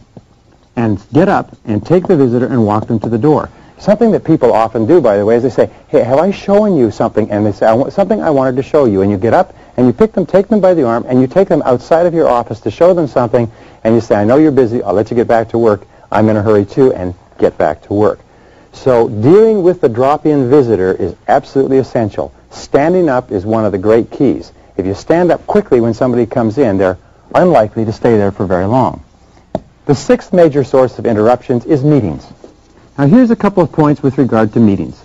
First of all, meetings are absolutely essential in business. They are a business tool. They're an absolutely essential way of sharing information, solving problems, doing joint problem solving, and so on. Also team building. However, an excess of meetings indicates malorganization. What does that mean? It means that nobody is really sure what they're supposed to be doing, and there's probably too many people. So meetings are a great waste of time. The average person spends about 3 to 5 years of their life in meetings, and about 50 to 70% of that time is wasted. So how do you cut down on the amount of time that you waste in meetings? Here's the keys that have been discovered over and over again. First of all, don't go. If you can possibly get out of a meeting, don't go to it. Say, is it necessary for me to be at this meeting? Now, if you're holding a meeting, here's a critical point. Take the number of people who will be attending, multiply their hourly wage by the number of people to work out the cost of that meeting. If you have 10 people who are earning $25 an hour each, you have a meeting that costs $250 an hour. If somebody came to you and said, could I spend $250, what would you say? You'd say, wait a minute, what's the reason for this meeting? What's the purpose? Why are we going to spend $250? And you need to know the purpose of every meeting. So therefore, once you've determined the purpose of the meeting, be sure that you have an agenda. If you are not organizing the meeting, make sure that somebody else who is organizing has an agenda. The fourth thing that you can do to make meetings more effective is to have start and stop time and stay on schedule. If the meeting is supposed to go from 8:30 to 9:30, make sure it goes from 8:30 to 9:30. E, assume the latecomer is not coming. Don't wait for anybody. Just plunge right into the meeting. F is start with the most important items first on the agenda. Start with the most important items and deal with them first, so that if the meeting runs out of time, you've at least covered the major things. G is leave as soon as possible. Ask if your item can be discussed, or the thing that's of relevance to you can be discussed, and then when it's over, leave as quickly as possible. And finally, the last is, if you're going to have a meeting, distribute minutes after the meeting so that everybody knows what happens. Distribute minutes, and especially get closure on every item before you go on to additional items. And distribute minutes so that everybody knows what was decided. These are the keys to making meetings effective. The seventh major time waster in the world of work is firefighting. Now, why does firefighting arise? Well, firefighting arises in one case naturally. You can't avoid it. Unexpected crises occur. However, the best way to deal with a crisis is to anticipate it. Now, here's the rule. If the same crisis arises more than once, the reason that has happened is because nobody has thought about how to put into place a policy that deals with it. So the first thing in dealing with a crisis, A, is to stop and think. Before you react, stop and think. Get the facts. Get the facts. Ask questions. What exactly happened? When did it happen? Where did it happen? How did it happen? Get the real facts, not the assumed facts or the apparent facts or the obvious facts, but get the real facts. Get the facts, and the more slowly you go toward thinking through the crisis, the more likely it is that your response to it will be effective. C is delegate wherever possible. If you can delegate resolving the crisis to someone else, by all means do so. Big mistake. If you come up through the ranks, and one of the things you do is you come up as you deal with this type of problem, when you rise to higher positions, you'll have a tendency to fall back into your comfort zone and go back and try to deal with the problem. So firefighting is a natural tendency for us because it's comfortable, so delegate. And finally, the last key to delegation is decisiveness. Whatever you do, make a decision. Make a decision and then get on with it. Which brings us to the eighth reason for time wastage in organizations, and it's socializing. And as we said before, the average person spends as much as 30% of their time socializing. The fact is that socializing is a great waste of time, so what you simply ask is this what I've been hired to do? Not only is this what I've been hired to do, would I pay someone else to do what I'm doing? And remember, work all the time you work. Treat the working environment like a business environment and get away from socializing. Save your socializing for after-work activities. Number 9 is indecision. Indecision is almost invariably caused by either ignorance or fear. And one of the things we know about this indecision is that 80% of all decisions should be made now. One question you always have to ask yourself is this a decision that has to be made by me? And if it's not, delegate the decision. If possible, make the decision quickly. And we say that successful people are not necessarily those who make the right decisions, but they make their decisions right. In any case, indecision drags out time more than you can possibly imagine. Number 10 has to do with knowledge workers. The fact of the matter is, today, most of our employees are knowledge workers. Knowledge workers are people whose work is characterized by producing results. They produce results. And it takes a lot of time and a lot of unbroken time to converse with knowledge workers, to help them articulate, to help them think, to dialogue, and so on. So you cannot rush dealing with knowledge workers. Critical point. Number 11, you have to ask yourself, whose time do you waste? Whose time do you waste? Because you are also a time waster for other people. Do you keep people waiting? Do you keep people delayed? Do you come late for meetings? Do you promise things and then not do it? So ask other people, how do I waste your time, and then do everything possible to eliminate it. The 12th form of time wasting is perfectionism, is trying too hard to do the job too well the first time. So ask yourself, how well does a job have to be done? And if you can do it that well, then don't worry about getting it right. Internal memos, things for internal distribution, don't have to be done perfectly every time. Number 13, major time waster, is television. Now, the average adult in America wastes 25% of their time, their discretionary time, watching television. The average adult in America could become rich if all they did was not waste their time on television. Now, the way that you deal with television is to first of all understand that excessive television watching, now not watching a learning program like this on video, but excessive television watching is very hurtful. It causes you to become passive. It turns your mind to porridge. It causes you to become apathetic. It causes you to lose your capacity to think critically. And what it does is it causes you to lose your aggressiveness. So here's the key to television. Cut down by 1/2 hour per week. Chief executive officers of Fortune 500 corporations watch less than 5 hours of television per week. And there's a direct correlation between the number of hours of television you watch and how far down you go in the wage scale. The people who watch the least amount of television and spend the most amount of time reading, learning, communicating, growing, working at their work are the ones who are the most successful. And finally, number 14 is non-goal-oriented activity.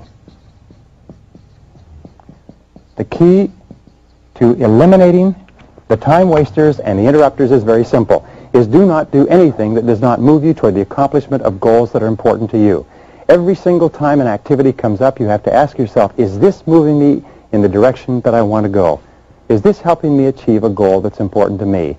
And if it's not, just say no.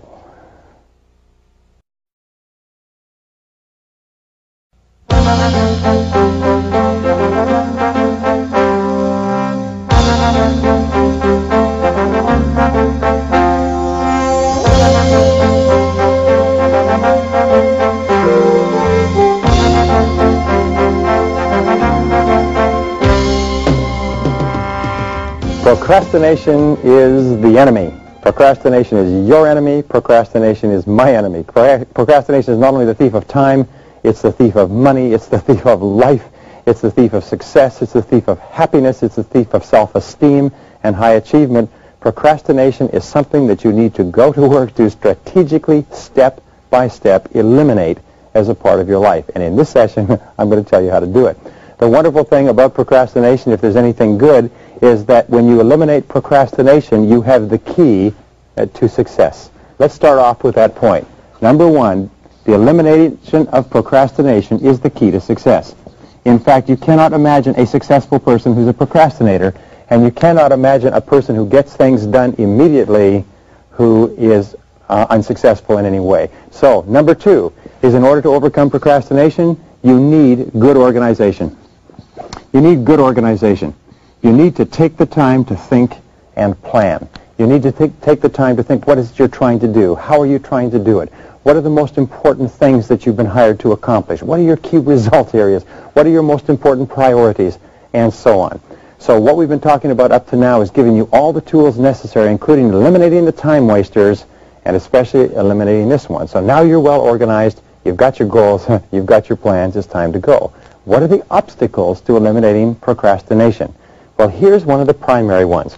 We talked about it very early, and it's the difference between the urgent and the important.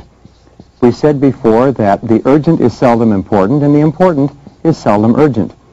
But what happens is that the important things, the ones that are not urgent, are the ones that can contribute the most to our lives. They're also the biggest tasks, and they're the ones that have the greatest negative consequences if we don't complete them on time.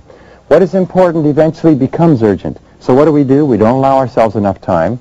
We hurry and try to get a lot of things done in a short period of time. We don't do them as well as we could, and our critical, biggest opportunities for high performance are kicked out from under us.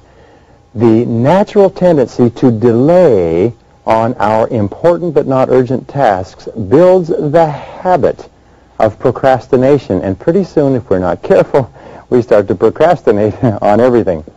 Well, the fourth key to overcoming procrastination is to use procrastination in this way. Use what we call creative procrastination. Creative procrastination is another way of calling it or referring to completion by deletion. Creative procrastination says that since you can't do everything, law of forced efficiency, you have to do something. So what you do is you procrastinate on the 80% of tasks that only account for 20% of your results, so that you have enough time to spend the 80% of your time on the 20% of your tasks that account for the 80% of your results. Are you with me on this? In other words, you consciously choose what subjects or what areas or tasks you're going to procrastinate on, and then you deliberately refuse to do those things because they do not contribute to the most important goals you have set for yourself.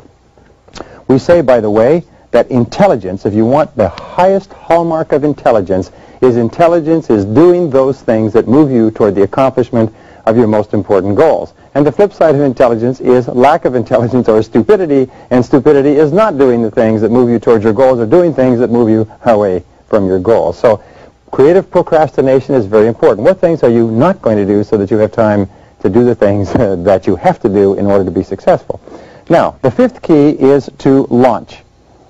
The fifth key with regard to procrastination is to get on with it. Get on with it. The natural tendency for most people is they procrastinate. They give in to the tendency to clear up small things first. And by the way, the more you work on small things, the more they multiply, so you never get them all done. And they procrastinate. So the way that you get started on your major task is you launch. In fact, a longitudinal study indicated that the ability to launch on something important is a critical factor of success. And here's a couple of techniques that you can use to get started, to launch. The first technique is what is called the salami slice technique. Now, when we look at a large job or task, it's usually overwhelming and it daunts us, and we have a tendency to make excuses and to put off getting started until everything is just right. The salami slice technique says when you take a loaf of salami, you don't try to eat the whole thing at once. What you do is you just carve off a slice. And with regard to procrastination, you take your most important task and you write out a list, a clear plan and a list of everything that you need to do, and then you slice off one piece and you do just that. Maybe you just make a phone call. Maybe you just assemble some information. Maybe you just prepare.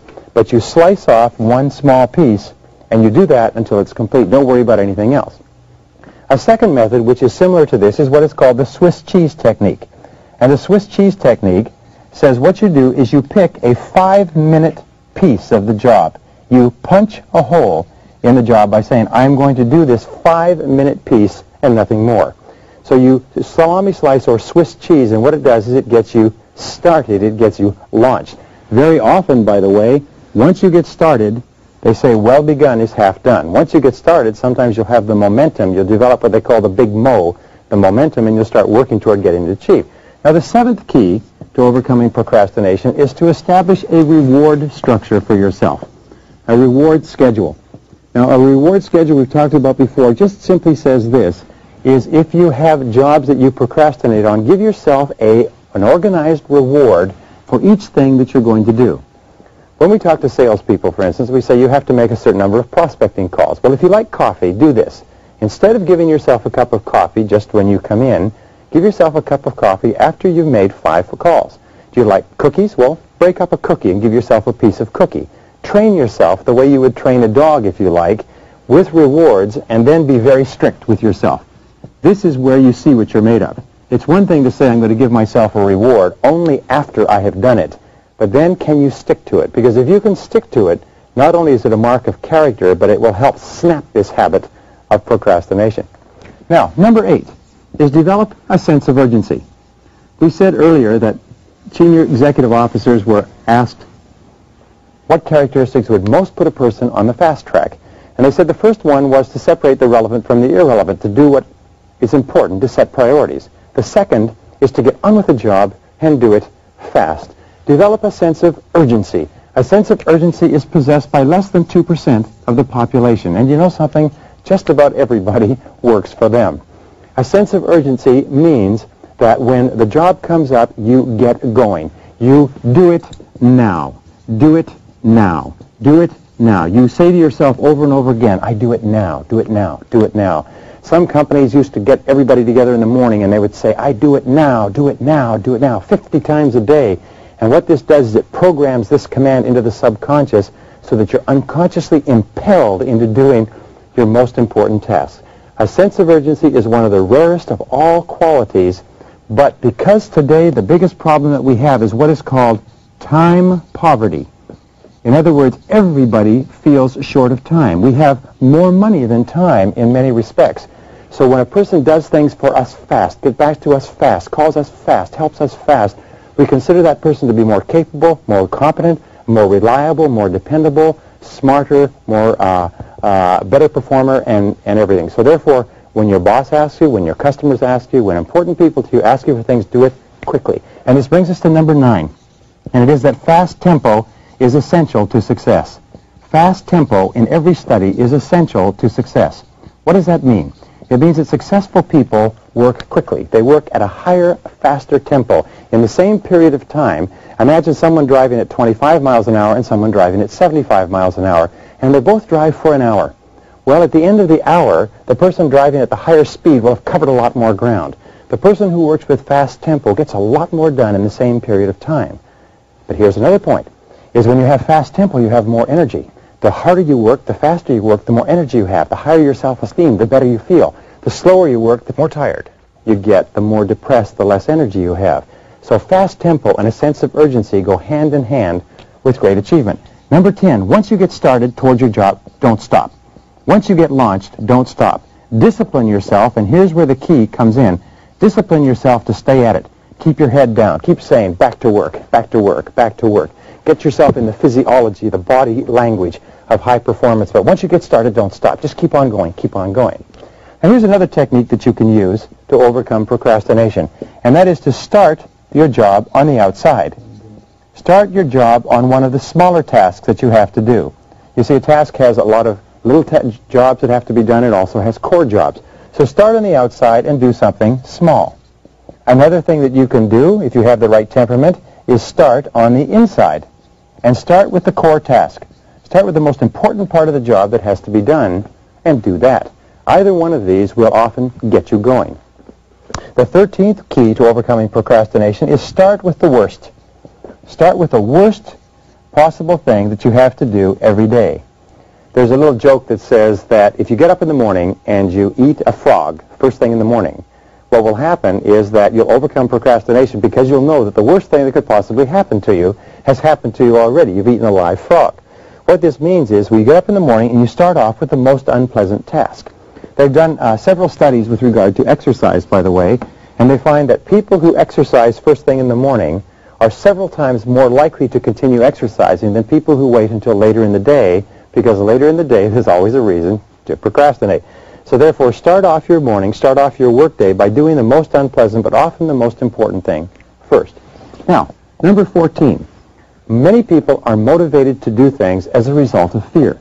So therefore, ask yourself, What are the negative consequences of not doing this job and getting this job done on time? What are the negative consequences? When you think very clearly about what might likely happen to you if you don't do the job well, often it will motivate you toward doing the job. Now, other people, number 15, are motivated by desire. How do you motivate yourself by desire? Well, you visualize the job as complete. Visualize the job as 100% complete, and think of all the positive benefits that will accrue to you by doing the job and doing the job well. Best technique, use them both. Think what might happen if you don't get it done. Think what might happen when you do get it done. And the combination of those two will often impel you forward. Number 16 key is designate a particular time to work. Say, look, I am going to work for 15 minutes on this task from 8 a.m. to 8:15. And just give yourself a specific time. Now, you may give yourself 30 minutes or 90 minutes, but instead of worrying about getting the whole job done, just to designate a specific time and say, after this, I'll go on to something else. Often, this will break the back of the procrastination and will launch you into it. Number 17 key to overcoming procrastination is to pick one area where procrastination is hurting you. Now, this is important. One of the major reasons why people fail in developing new habits is when they start with a habit, they're usually highly motivated, but then the hard work begins and their motivation drops and they quit. What you need to do is, instead of trying to start a whole lot of things, do just one thing. Pick one area where procrastination is hurting you. It's holding back your career, and make the decision that you're going to defeat procrastination in that area. Just like a military principle, select your enemy, procrastination, select the area or your choice of terrain and go to work to hammer procrastination in this particular area. The wonderful thing is this, is that overcoming procrastination in one area has a halo effect and enables you to begin overcoming procrastination in other areas. Whereas if you try to beat procrastination in your whole life, what will happen is you'll hit this dip. It's called the motivation dip. You'll hit this dip, and what will happen is you won't overcome procrastination anywhere. So start off by picking one area where it's hurting you the most, and go to work. If it takes a day, a week, a month, affirm, visualize, plan, organize, use all of these ideas, but kill procrastination where it seems to be holding you back. And this brings us to number 18. A good plan, very carefully worked out in detail and in writing, is one of the most powerful tools of all to defeat procrastination. So sitting down and thinking through your goals very clearly, planning your goals, planning your activities, setting priorities, working out a schedule, working out a project management sheet, and putting it in writing is a very powerful way to launch or drop kick you into doing the job. Number 19 is to remember the 20-80 rule. The 20-80 rule says sometimes the first 20% of what you do accounts for 80% of your results. Sometimes what you need to do is just launch yourself into the first 20%, and then you're over the hill and you're on the way down toward completion. The last two, number 20, are rationalization. Rationalization always accompanies procrastination.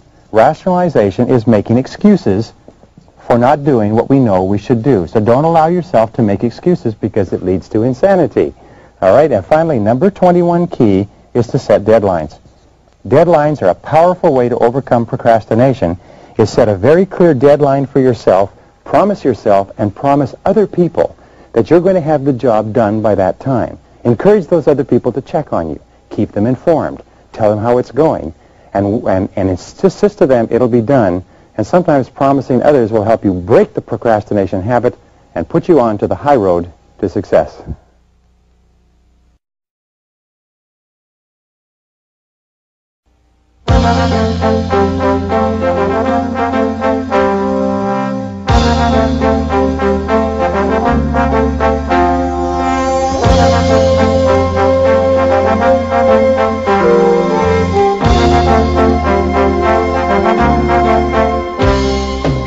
One of your main jobs in life is to make a significant contribution to your company and to become extremely successful in your career. And your success is going to be largely based on two laws or principles. The first law is called the law of accumulation. And it says that every extraordinary achievement in human life is the result of thousands of ordinary efforts that nobody ever sees or appreciates. And the second law, which is a sub-law of this, is called the law of incremental improvement. And it says that great successes in America, successful men and women, are those who become better incrementally, a little bit at a time, every hour, every day, every month, every year. Nobody makes big jumps from where they are to where they want to be. What they do is they go to work, and especially they go to work on themselves to get onto the fast track and to stay on the fast track. And in this session, I'm going to give you a series of ideas, the best I've ever learned, on how you can dramatically accelerate the speed at which you grow to the top of your field. Now let's start off with the first of all. You've heard this many, many times. The first thing you've heard is that knowledge is power. Knowledge equals power. However, it's not that simple. It's not just knowledge. It is practical knowledge that can be applied to getting the critical results in your particular field. It is knowledge that you can use to increase your value and to increase the value of your organization. So the more knowledge you take in that you can use to do something with, the more successful you'll be. In one study a little while ago, they concluded that the top people in every field were different from the others because they simply know more than the average person. They have more knowledge. It's one of the finest and fastest forms of leverage and one of the best ways to accelerate your career that you can imagine. Because we know, number two, is that information and knowledge is doubling every 7 years in America in every single field. That means that in order for you to keep up, your knowledge has to double every 7 years as well. In fact, we know that today, this year, they will publish 2 million articles and 100,000 books. And in order for you to keep current, you have to double your knowledge, or you don't stay in the same place. You actually start to fall behind. Now, the third point is that your success in life will be in direct proportion to the amount of useful information that you have. Sometimes all you need is one key idea at the right time and the right place to totally change a situation, to have an insight or to see a method or a technique that you can use that can dramatically change the whole future of your business and your career. Now, here's an important point with regard to information and knowledge, is that the amount of knowledge you have can be like the amount that is in a bucket or a pot. When you start off your career, the amount of information or knowledge that you have is limited. So the amount of rewards that you have is equally limited. Your rewards and your knowledge, your practical knowledge, will be equal. As you increase your knowledge, you increase your rewards. As your knowledge and information goes up, your rewards go up, and as your knowledge and information go up higher and higher, your rewards get higher and higher. But here's the point. Your job, of course, is to put as much knowledge and information into this pot as possible, but there's a leak. There's a drain in the bottom of the pot. What does it mean? It means that some of your knowledge is draining out all the time. It's becoming obsolete. So if you stop putting new knowledge into the top of the pot, you don't stay in the same place. You actually start to fall back. Now, what's one of the finest ways that you can upgrade your knowledge, stay on the fast track, keep up? And it is to read. And it is to read 1 hour per day. Reading 1 hour per day can change your life. Reading 1 hour per day will make you an expert in as little as 3 years. Reading 1 hour per day will make you a national authority in 5 years. If you read 1 hour per day, it'll translate into approximately 1 book per week. Now, this doesn't mean newspapers. This doesn't mean television guides or magazines. It means reading mental protein, reading something that teaches you something educational, something that helps you to advance in your field. The average adult has approximately 72 discretionary hours a week. That means that you sleep 8 hours, you work 8 hours, you've got 72 hours left. What we're saying is take of those 72 hours and spend 7, or tithe if you like, invest 10% of your discretionary hours in your field. It'll translate into a book a week. It'll translate into 50 books a year. It'll translate into more than 500 books in 10 years. Now, the average adult American reads less than 1 nonfiction book a year. If you were to read only 1 nonfiction book each month, not once a week, but once a month, that would put you into the top 1% in professional development in America. So read 30 to 60 minutes each day, read 1 book a week, read 50 books a year, and it'll move you to the top of your field. Absolutely guaranteed. Number 5, key to keeping up and staying on the fast track, is use what we call the Stu Leonard method. Now, what Stu Leonard is one of the most famous retailers and grocery store operators in the world, and what he found is he reads voraciously. He reads and he takes notes.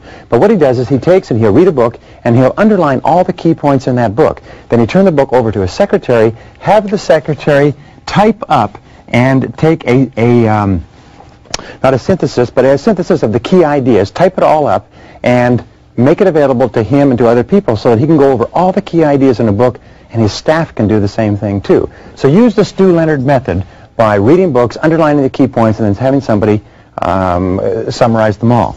The sixth key point to keeping up is to read key magazines. There are key magazines in business and there are key magazines in your field, and you need to keep current with them. At the same time, you need to discontinue magazine subscriptions and newsletter subscriptions and even newspaper subscriptions that don't contribute to your major goals. So read Forbes, read Fortune, read Success Magazine, read Inc., read the key trade magazines in your field. Why? It's because the top people in every field read the magazines in their field. The inferior people read the newspapers, they read irrelevant things, or they just watch television. Number 7, use what is called the rip and read method. Most people are getting too much information and they can't handle it all, leading to what is called pileitis. We keep making piles and piles of materials that we intend to read sometime but we never get to, and the material becomes more and more obsolete. So use rip and read. Now what is this? Well, what you do is, first thing when you get a magazine is, instead of reading the magazine the way it's designed, which is to take you past all the advertising, what you do is you go straight to the table of contents, you look through the articles, you decide only the articles that you want to read, and then you go straight to the article. Go straight to the article and rip it out. Rip it out and put it into a separate file for reading later, and then discard the magazine. Throw it away. In other words, discipline yourself not to become distracted to read everything that's there. Read only what's important, or you'll end up not only not reading what's important, you'll end up not reading anything. So use the rip and read method and put it all into a file, and this is a file that you follow up with on what we call gifts of time. Now, a gift of time is time that you have between meetings. Gifts of time are times that take place during transition. We often call it transition time. When you're traveling, when you're waiting for a plane, when you're waiting an appointment, you carry your file with you and you take out your file and just read through the articles. I will tell you this, it's absolutely astonishing how much material you can keep current with, because in an entire article there are only maybe 1 or 2 ideas. By the way, always read with a red pen or with a highliner so that you can circle, underline, or highlight the critical ideas so that you can instantly go back to those. Sometimes going back to a critical idea 2 or 3 times is all it takes to cement it into your subconscious and have it available for life. Now, number 9 is learn how to read a little bit at a time in the great books. Again, we use the law of incremental improvement. Everybody wants to be a well-educated, well-rounded person. But what they have found is that if you take the great books, and there's about 100 of them that are put out by, I believe it's the University of Chicago, if you read 15 minutes each day in the great books, you will read all the great books in the course of your lifetime. So at the end of the day, instead of reading something light or pablum, just take a great book and read 15 minutes and think about it, sometimes before you go to sleep. I was speaking to an author the other day, and he said this wonderful thing. He said, if each day you read 1 poem, 1 short story, and 1 essay, in 3 years you will have read 1,000 poems, 1,000 short stories, and 1,000 essays, and you will have spent less than 1 hour a day. Not only that, you'll be one of the best educated people in the entire country. The quality of your thinking, your ability to use your mind to accomplish your results, will expand dramatically. Now, if you're going to do a lot of reading, and by the way, some people say, well, I'm not very good at reading, then learn how to read. If you didn't learn how to read in school, then take remedial reading courses, because all readers are leaders. Leaders are readers, and readers are leaders. So learn how to speed read. First of all, learn how to read well. Set it up as a challenge or a goal, then learn how to speed read. Take a speed reading course. The fact is, they guarantee that you will triple your reading speed in the first lesson in a speed reading course, and they're right. They do it. Use what is called the OPIR method when you read a book. The OPIR method is, first of all, overview. Take a quick look at the book. Outside book, the writer, the author, the jacket, the quotations, to decide whether you want to read it at all. One of the fastest ways to save time in reading a book is to throw the book away if it's no use to you. Second of all, do a preview. Now, in a preview, what you do is you read the table of contents through, and then you quickly flip through the book to look at the title headings, look at the subtitles, look at the layouts, charts, graphs, and so on, to get a feel for the way the book is read. Third, you do what is called an in-view. Now, an in-view, you always read for purpose. In other words, once you've done your overview and your preview, say, what do I want to get from this book? And then in your in-view, seek the purpose of what you're looking for. And number 3 is your review. Immediately after reading the book, do a quick review of the book. This will take about half to 2/3 of the time it takes to read a normal book, but it will double, triple, quadruple the amount of retention. Your retention level will go up to about 80% in reading a book like this, and you'd be amazed at how many books you can get through. The 11th key to high achievement and to keeping up is audio tape learning. Listen to audio tapes in your car. Audio tape learning was one of the greatest breakthroughs in education since the development of the printing press. The average person drives 12,000 to 25,000 miles each year. That works out to 500 to 1,000 hours that you spend behind the wheel of your car each year. You know what that means? It means 12 and a half to 25 40-hour weeks, or 3 to 6 months of 40-hour weeks, or 1 to 2 university semesters. You can become one of the best educated people in America simply by listening to audio cassettes as you drive around. Audio cassette learning has changed the lives of more people than you can imagine. And remember, you're in a big competition. If you're not listening to audio cassettes, your competitor's listening to audio cassettes and is getting the edge on you. Number 12, read book condensations. There are companies that condense books in written form and in tape form so that you can get the entire essence of a book that would take you 4 or 5 hours to read in 40 or 45 minutes. So subscribe to those. I subscribe to all of them, by the way. The 13th thing that you can do to keep up with your field is go to seminars. What is a seminar? Well, a seminar is not only a learning experience, it is compressed time. For every 1 hour that you spend in a seminar, it takes the seminar presenter 100 hours of study and preparation to learn and refine and distill that material and make it available for you. So you can save yourself many, many hours, which means eventually weeks, even years, by going to seminars conducted by experts. Don't go to seminars conducted by people who teach at universities. Don't read books written by people who are teachers. Read books, go to seminars, learn from people who have practical, successful experience in the field, and sometimes you'll get more information in a day or two at a seminar for a couple of $100s than you could get spending hundreds of hours and thousands of dollars doing it yourself. Be an absolute seminar fanatic. Number 14, use networking. Networking is a powerful way to keep up. We found that 54% of managers who get ahead rapidly in America, 54% spend a lot of time networking. They get together with people in their field. They get together with people outside their field. They're always getting good information, good advice, good insights. They're always current with what's going on.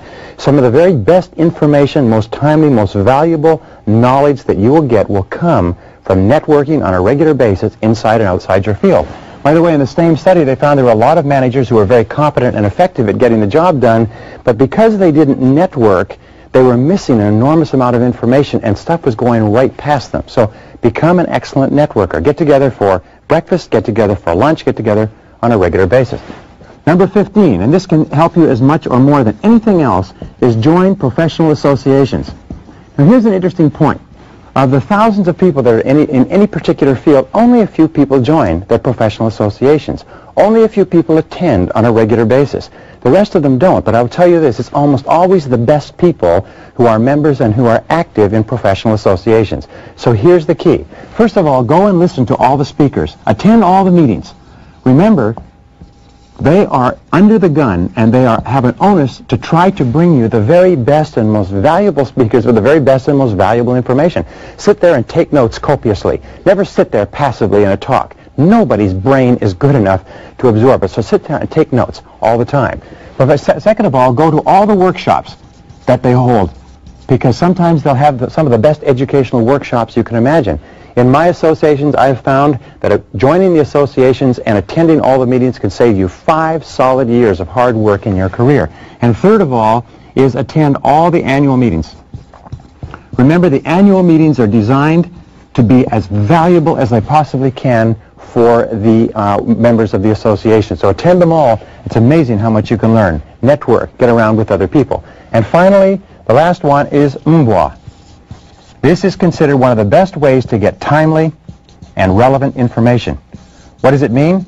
It means get out and get among them. Move around with other people. Ask them questions. See what they're doing. Ask what they're doing. 75% of effective managers, effective people are always moving around with other people. Keep up with your field. Stay on top. Commit yourself to staying on the fast track.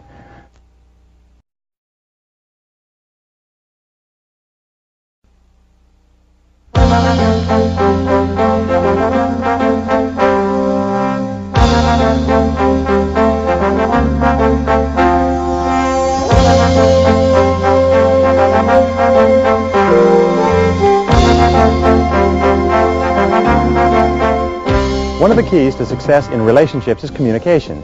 In all successful relationships, the partners will always say that they communicate extremely well. And wherever communications break down or slow down or don't take place, you start to have problems. And one of the keys to effectiveness in the world of work is your ability to communicate effectively and well. In fact, even if you work in technical fields like computer programming or engineering, you spend as much as 75% of your time communicating and interacting with other people. So your effectiveness as a person is determined by your effectiveness in getting your message across and in getting the message clearly that the other person is sending. The starting point is to accept 100% responsibility for everything that you send and for everything that you receive, for both being heard and for hearing. The quality of your life is largely determined by the quality of your communications. And by the way, there's two forms of communications. The first form is your interpersonal communications, the way you talk to yourself and dialogue with yourself and think and plan to yourself. And the other form of communications is the way you interact with others. And, of course, one affects the other. So let's start off from the top. Number one is 75% of your time is spent communicating. The question is not whether or not you're a good communicator, but whether or not you're going to be a good communicator, because there's nothing more essential. We also know that one of the greatest time wasters in the world of work is poor communications. We communicate poorly in several areas. We delegate poorly. We have aimless meetings that go round and round in circles. We have aimless talks about trying to solve problems and nobody knows what the problem is. We have incorrect delegation. We have poor priority setting. We have misunderstandings that take place and nobody says anything. One person hears one thing, but what the other person said was something totally different. In fact, if your communications were excellent, you would be an outstanding time manager. So number three, according to the studies of CEOs, 84% of your success in the world of work is going to be determined by how effectively you communicate with other people. Now, there are three ways that you communicate in the world of work, the three key tools of the executives, and this may change your entire orientation toward communication. Number one is one-on-one conversations. How you get along one-on-one is a critical determinant of everything that happens to you. Why? It's because almost all of your success is determined by what others say and do and think about you, and how you interact with them is critical. The second is your ability to communicate in meetings or in presentations in front of several other people. Many careers are made and lost because of an individual's ability or inability to communicate effectively in a meeting. People who sit in meetings and don't say anything are shooting themselves in the foot. And the third type of communications is in written form, is being able to write out in written form clearly what you're trying to say. Your ability to communicate effectively in all three of these are absolutely critical to your success in getting your point across to others. Now, the fourth key to communications is like what we call the key to success in picking real estate. We say in real estate it's location, location, location. In communications it is clarity, clarity, clarity. Remember, we've said clarity with regard to goals, clarity with regard to objectives, clarity with regard to priorities. And in communications, every communication breakdown takes place because of a lack of clarity. And here are the keys to clarity. First of all, time. Take time to fully understand and to be understood. Second of all, attention. Pay very close attention to the content and the syntax of the message. Attention will enable you to see and hear things that other people will miss. And the third is patience. Be sure that you have the patience to listen thoroughly and never assume that you know what the person is going to say. The fifth key is delegation. Or the fifth key problem, let's put it this way, is delegation. Poor delegation is a major single challenge in the world of work. It's so important that we'll talk about it in a few minutes. But when we delegate poorly, we assign the wrong job or we assign it at the wrong time to the wrong person with the wrong priorities and the wrong outcomes, and the job has to be done over again, is a major single cause of lost time and lost money in businesses. So your ability to delegate is a critical communications tool. Number 6 is lack of focus. A lack of focus, which comes back to our problem with clarity, means fuzziness with regard to communications. Fuzziness with regard to what we want done, when we want it done, how we want it done, what our goals and objectives are, and so on. That's how we keep coming back to the question, what am I trying to do? How am I trying to do it? Am I using this the best way? Is this the best way to do it? So what are the areas of your work life and your home life where fuzziness exists? And wherever there is fuzzy communication, there will be fuzzy results. A seventh reason for poor communications is no priorities. We've talked extensively about the importance of priorities, which means basically to determine what is more important and what is less important, to determine what has to be done first, what has to be done second, to determine the 80-20 rule. What are the 20% of things that we do that account for 80% of results? In fact, the number one key to your success is your ability to communicate priorities and to work on priorities, which means to find out what the priorities are and especially to convey the priorities to others. Whenever I work with my staff, whenever I give them a job to do, I always attach to it a priority rating. This has to be done immediately. This has to be done this week. This has to be done when you catch up or when you get ahead, and so on. Now here's the key to delegation. Coming back to this. Delegation is critically important because delegation enables you to expand your output from what you can do to what you can control. Let me repeat that. Delegation enables you to expand or multiply the value of yourself from what you can do personally to what you can control. Poor delegation, on the other hand, not learning how to do it, is a major reason for time loss. So here's the keys to delegation. First of all, think. The Thomas J. Watson reminder, think. What exactly is the job? Think through the job first. B is to match the person with the job. Ask yourself, think carefully, take the time, who would be the best person to do this job? So match the person with the job properly. Matching the wrong person with the job is a major time waster because of the problems and difficulties. Now C is to discuss the job and to describe the ideal result with the chosen person. In other words, if this job is done right, perfectly, what will it look like? Explain clearly what it is you want. D is to have the person feed it back to you. So the person can feed it back and say, this is what you are asking me to do. Feedback takes a little bit of time, but saves, as they say, a stitch in time saves 9. E is explain to the person what authority and what resources they will have available. What will they have to do the job? D is set a deadline on the job. When does the job exactly have to be done? A job without a deadline is simply a meaningless discussion. And C, D, E, F, G, is that last one, is set a time for review so that you are clear when you're going to review and inspect what you expect. Inspect what you expect. What we have found is if you do not inspect a job and arrange to expect a job on a regular basis, it simply doesn't get done. At least it doesn't get done the way you want it to get done. Now, number 9, regards to communication with your own boss. What do you need to communicate? Well, first of all, you need to know with tremendous clarity exactly what your job is. Do you know what the number one reason for stress in the world of work is? It's not knowing what's expected. It's working hard but not knowing exactly what's expected. So with your boss, be absolutely clear with regard to the tasks and absolutely clear with regard to the priorities. Which comes first? Which comes second? Ask your boss, why am I on the payroll? What have I been hired to accomplish? Now, one of the things which I suggest that people do with your boss is take your boss a list and give your boss a list of your jobs and ask your boss to organize the list in order of priority. Ask your boss to tell you which comes first, which comes second, which comes third, which comes fourth. Tell your boss you can't do everything, but you need to know clearly what is the most important thing. Now, here's the rule.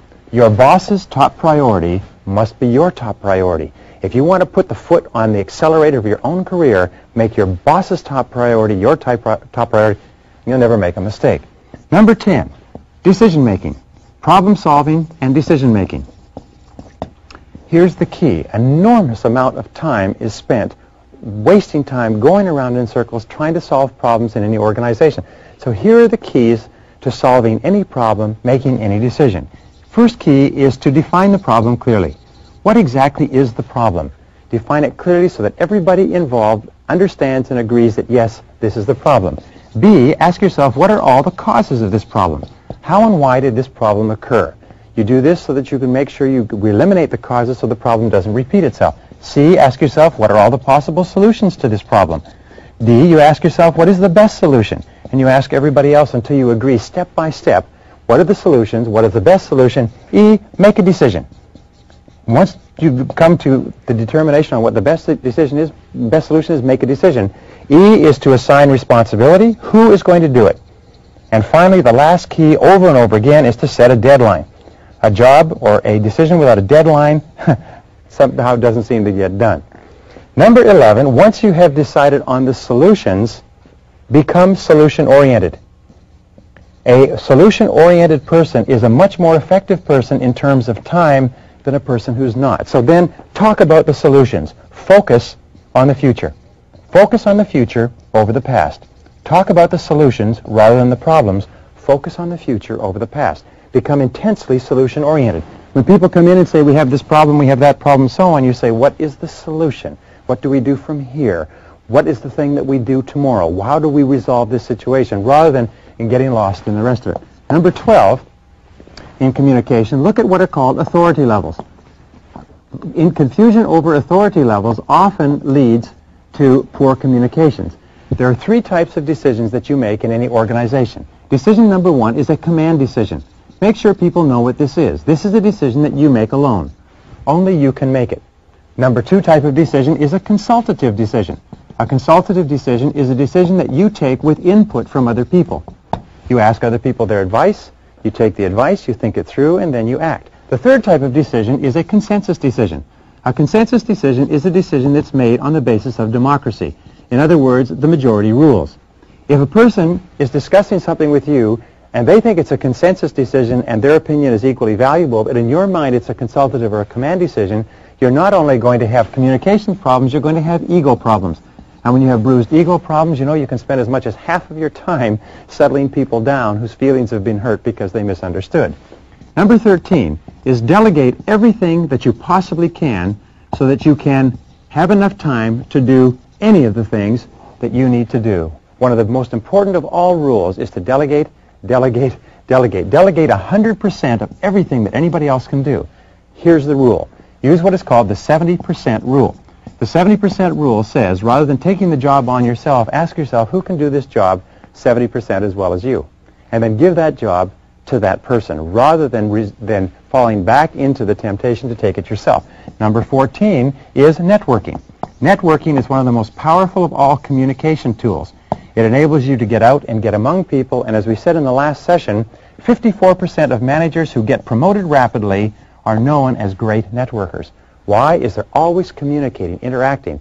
Remember, the quality of your communications, your interactions with other people, the quality and quantity is going to determine your success as much or more than any other single factor in your life. Number 15 with regard to communications is a task focus. Now, a task focus means the very best of all conversations are conversations that are focused on the job, focused on getting the job done. In fact, the healthiest, most positive relationships in the world of work are when people have a task focus. What is the opposite? Is an interpersonal focus, where people are always talking about people and personalities. Whenever you've lost a task focus and people are spending too much time talking about other people and what they think and what they feel and what's going on and the dynamics between people, you have poor organization and overstaffing. People have simply too much time on their hands, or they don't know clearly what it is they're supposed to do in order of priority, when they're supposed to do it, and so on. Which brings us to number 16 with regard to communications. It's the difference between managing versus operating. If you are very successful at operating, which is doing the job, you will move up from operating to managing. You will, as we said earlier, expand from what you can do to what you can control. But the natural tendency whenever you have a difficulty is that you will revert back to operating. So resist this tendency. The number one reason for failure in the executive suite is people fall back to operating instead of managing. Resist upward delegation. Don't let people delegate their tasks back to you. When a person gives you a task, your job is to get them to do the job. Number 18, we're almost to the back here, teach your subordinates how to do parts of your job. One of the fastest ways to use your communication skills to improve your output is to teach other people what to do. And number 19 is to outsource. One of the very best ways that you can use your communication skills to increase your productivity, your output, your effectiveness, and your performance is to outsource everything that you possibly can. Anything that anyone else can possibly do inside and outside your company, you should get them to do in order to be an excellent communicator.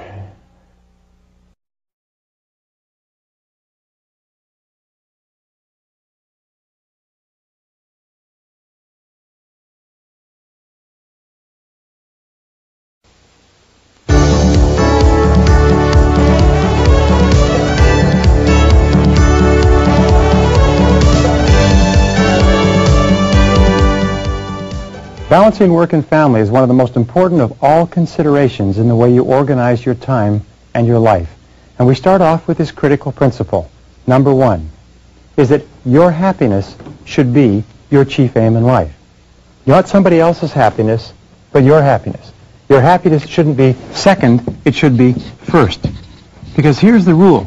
If ever you make somebody else's happiness or something else more important than your happiness, you may get that, but you won't ever be happy. Abraham Lincoln once said, the very best way to help the poor is not to become one of them. The very kindest thing that you can do for other people is to be happy yourself. And this brings us to point number two. Point number two is fully 85% of your happiness comes from your relationships with other people. Fully 85% of your happiness comes from your relationships. Now what this also means is that fully 85% of all your problems also come from your relationships with other people. And one of the primary reasons why we have problems in our relationships, especially the most important ones, is because we don't spend enough time and we don't spend the right quality and quantity of time with them, which we'll deal with in this session. So here's the starting point. Here's a good question. It's, how would you spend your time if you learned today that you only had 6 months to live? How would you spend your time if you learned today that you only had 6 months to live? We asked this question earlier in this course, but the second part of this is, with whom? Who would you spend the time with, predominantly? What would you want to do with that person? Where would you want to go? How would you want to spend it? What would you want to get accomplished if you learned today that you only had 6 months to live? You see, the answer to this question will bring you face to face with what is really important to you. Sometimes in our sessions we say, imagine that it wasn't 6 months, but it was 6 weeks. Or that it wasn't 6 weeks, but suddenly you learned it was 6 days, and then 6 hours, and then 60 minutes. If you learned this very moment that you only had 60 minutes left in life, what would you do and how would you spend your time? Who would you want to talk to? Who did you think about when you thought about that question? Because that tells you a lot about what's really important to you. And this brings us to number 4, which is one of two of the most famous of Greek sayings. The first one is moderation in all things. Moderation in all things is what the ancient Greeks said, and as a wise old man said, yes, but except for a few glorious exceptions. Moderation in all things means that you need balance between your work and your family life in order to be happy and in order to be successful. How can you tell when you're out of balance? You always experience being out of balance with stress, with anxiety, with irritation, with sleepless nights, with sometimes psychosomatic illnesses. Whenever you're out of balance in your life, you begin to feel it, and it begins to manifest itself in your relationships with other people. So the starting point of getting your life into balance, number 5, is to begin with your values. We talked about this before, but ask again. What are your values, and what is really important to you? What's really important to you? What do you really care about? Because it's only when you absolutely know what's most important to you that you start to feel happy. And here's the rule. Either you run your life by determining what's important to you, organizing the sequence of events, or your life runs you. And many people today are frantic, and they're unhappy, and they're anxious, and they're tense for a very specific reason. And it's because their life is running them, because they have not put their hands onto the steering wheel of their own life, and they're not steering it. An important part of balance is for you to describe what is called the ideal end result, your ideal vision, or what we say, your ideal lifestyle. What is your ideal lifestyle? If you could live any kind of life that you wanted, what would it be? What would it include? What ingredients would make you the most happy? What ingredients would make you the most happy? Answering this question enables you to do what we call gap analysis. Gap analysis is where you look at your life today, and you look at your life as it would be if it were perfect. And you look at the differences between where you are and where you want to be, and you ask yourself, what changes would you have to make to begin to create your ideal life, especially with regard to the most important people in your life? And here's one of the most important points of balance. It's to set peace of mind as your highest goal. Peace of mind is in reality the highest human good. It's the aim of everything we do in life. It's the foundation of all psychology and philosophy and religion and everything else. But you need to set it as your highest goal and then refuse to compromise your peace of mind. And here's the most remarkable discovery. When you set peace of mind, your own personal inner happiness and contentment as your highest goal, you'll probably never make another mistake. You'll receive unerring guidance always to do the right thing at the right time. And then if you refuse to ever compromise your peace of mind, you'll become a person of character and strength and inner integrity and personal confidence. So here's a question for you. A, what gives you your greatest peace of mind? Analyze it. Ask, identify. What gives you the most peace of mind? What makes you feel the very best? What situation? What people? What is going on in the present or what has happened in the past that makes you feel the best? And B, what detracts from your peace of mind? What kind of thoughts? What kind of people? What kind of situations make you the most anxious or the most uneasy or the most tense? And what can you do to start having more of A and less of B? Now, number 8 is remember this, that dissatisfaction and unhappiness always arise when your goals and activities on the one hand and your values on the other hand are not congruent. Goal congruency with your activities or with your values is absolutely essential. It means that you must be living your life and doing what is most important to you. And whenever you're not, you feel out of stress. So ask yourself this question. In what part of your life do you experience the most stress? In what part of your life do you feel tense or anxious or like you're running or do you feel under pressure? Almost invariably it's because you're doing something that's inconsistent with your very highest and best good. Point number 9 in balance is this. Treat your time like money. Treat your time like money and always ask, how can you best spend it for maximum happiness? How can you spend your time in such a way that it gives you the greatest payoff, that it gives you the greatest amount of satisfaction in life? The 10th key to balance is very simple.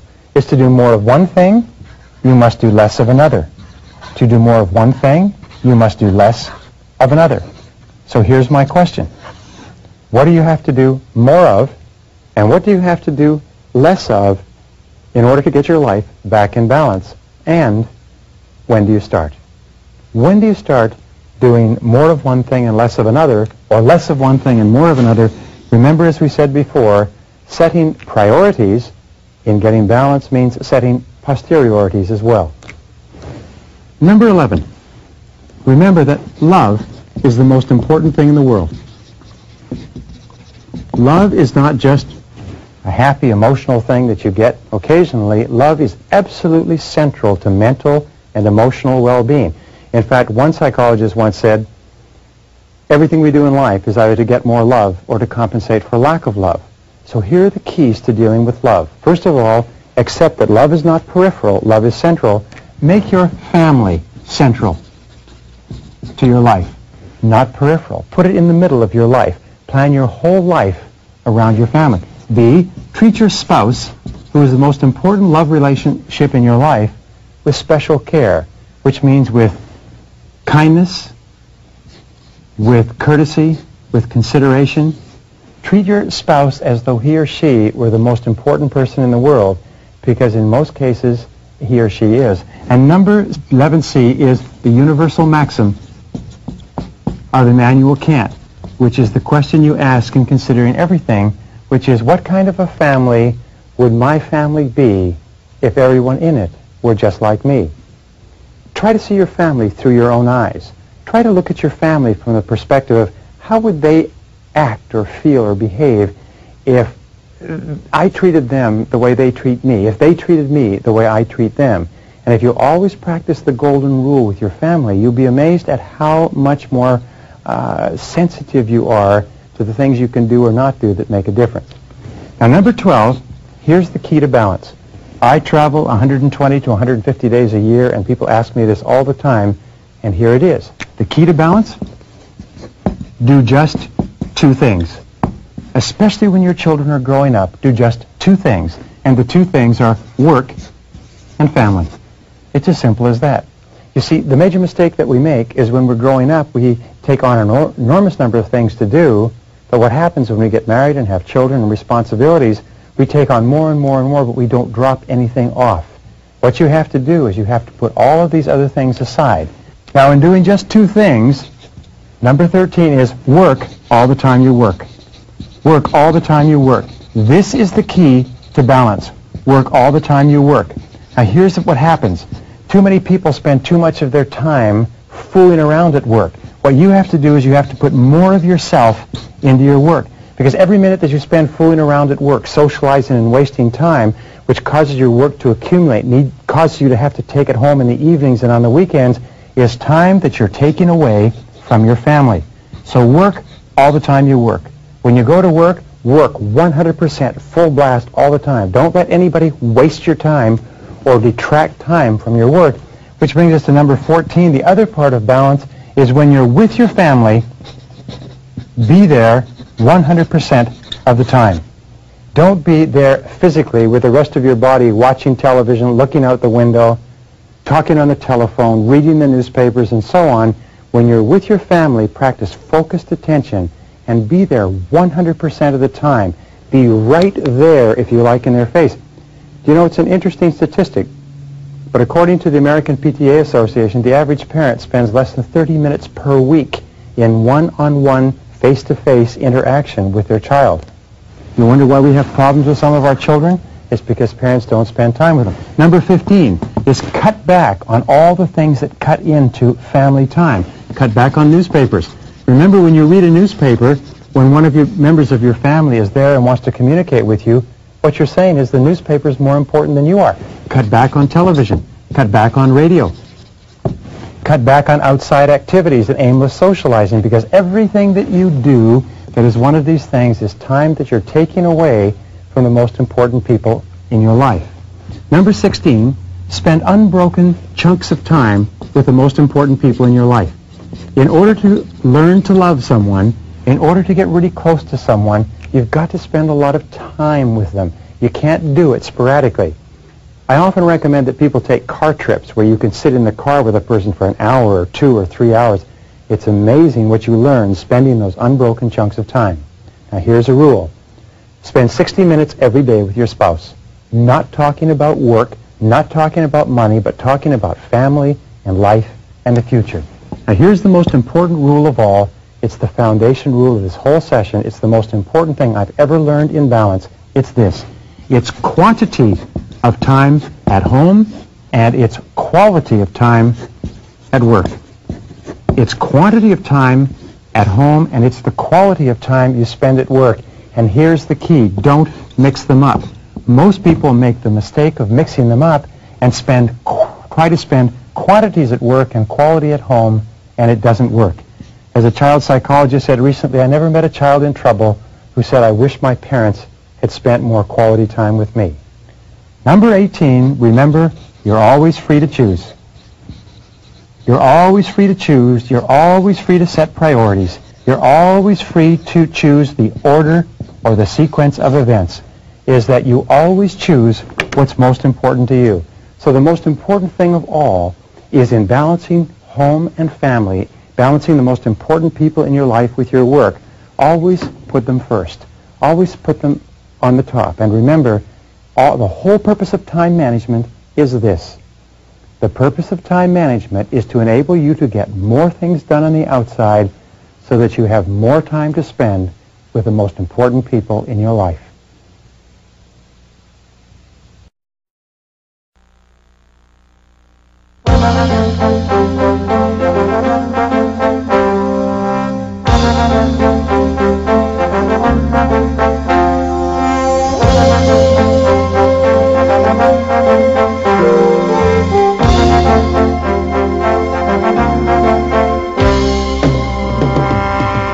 The one thing that makes you unique from every other human being in the world is the way you think. It's the quality of your mind, and especially the way you think about your time and your life.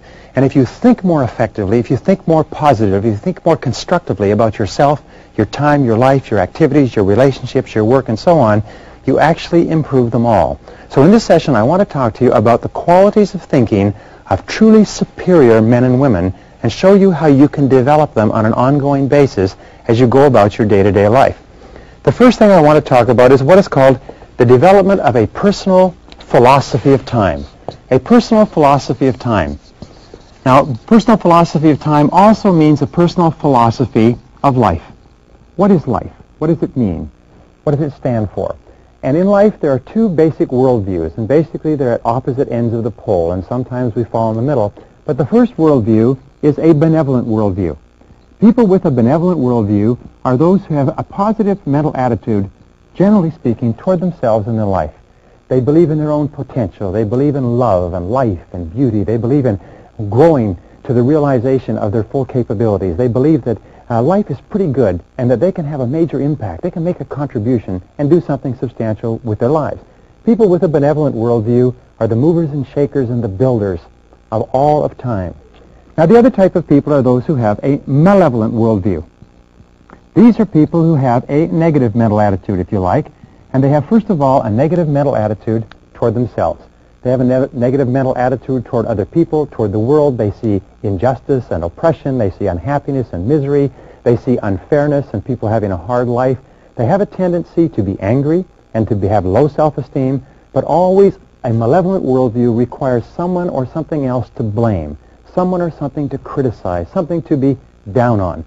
That's why you find that people with a malevolent worldview are always in opposition, or if you like, in conflict with people with a benevolent worldview. In order for you to achieve your potential, remember the most important people, the most productive people, the most creative people are always those who have a benevolent, positive, constructive worldview, and that's your goal. Now, the second part of a philosophy of time management is to take the long view. This is so important, but Dr. Edward Banfield of Harvard University studied success for years and years in this context. He said, what are the characteristics of people that cause them to move up socioeconomically in the course of their lifetime? What are the predictors of upward social evolution?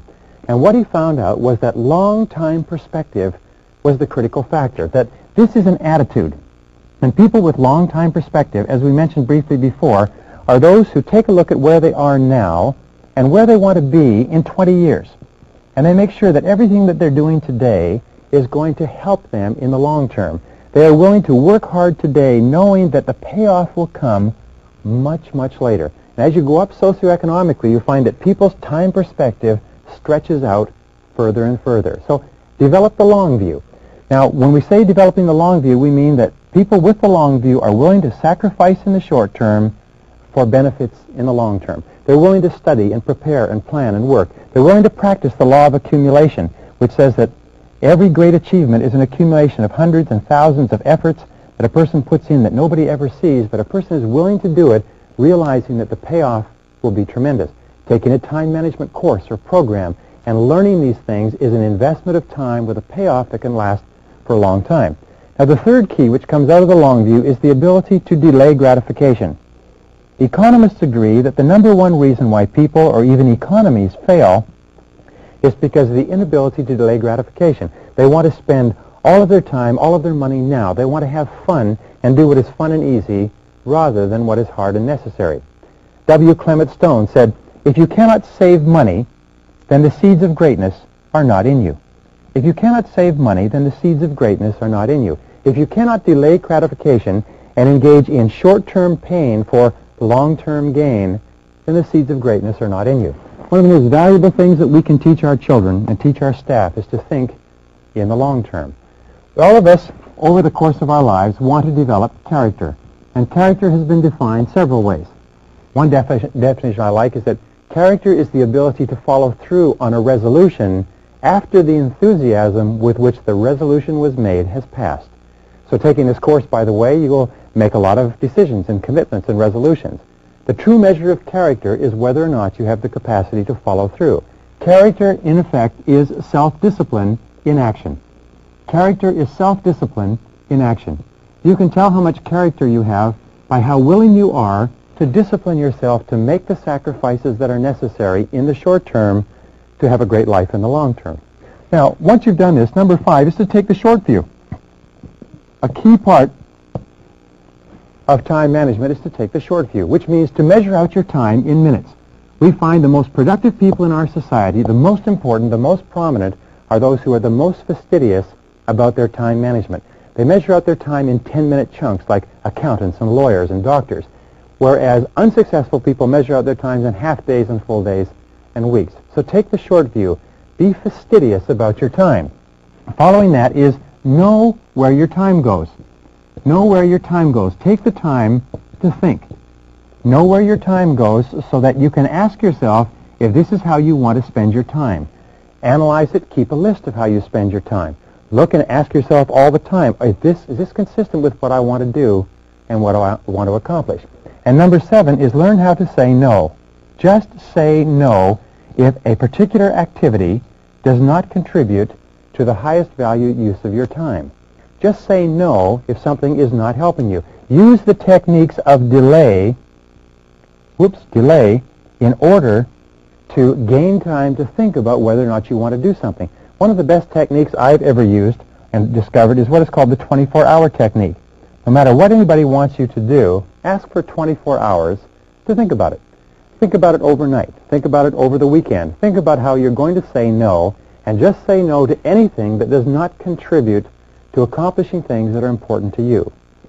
Now, an 8th key in developing a philosophy of time management is to remember that time equals money. Time equals money. If a person asks you for a certain amount of time, or if an activity takes a certain amount of time, ask yourself, how much money would you be willing to exchange for the successful completion of that activity? If you want to earn a certain amount of money, ask yourself, how much of your time are you willing to spend? How much of your money are you willing to contribute? Successful people always look at time and money, and they realize that the two are interchangeable. Now, here's another important point. You can invest time to get more money. You can invest money to get more time. And time and money put together equal happiness. Happiness, or life, we can call it life, but basically happiness is a better word. So always exchange time for happiness. Always exchange money for happiness. Always realize that they're interchangeable and that you can either invest them or you can spend them. If you invest them, you'll have a return. If you spend them, then they're gone forever. And this brings us to the 9th key in developing a philosophy, which is that you need to look at everything that you're expected to do based on your hourly rate. If your desired hourly rate is $10 or $20 or $30 or $40 or $50 an hour, then you ask yourself, is what I am doing now paying my hourly rate? Is what I'm doing now worth my hourly rate?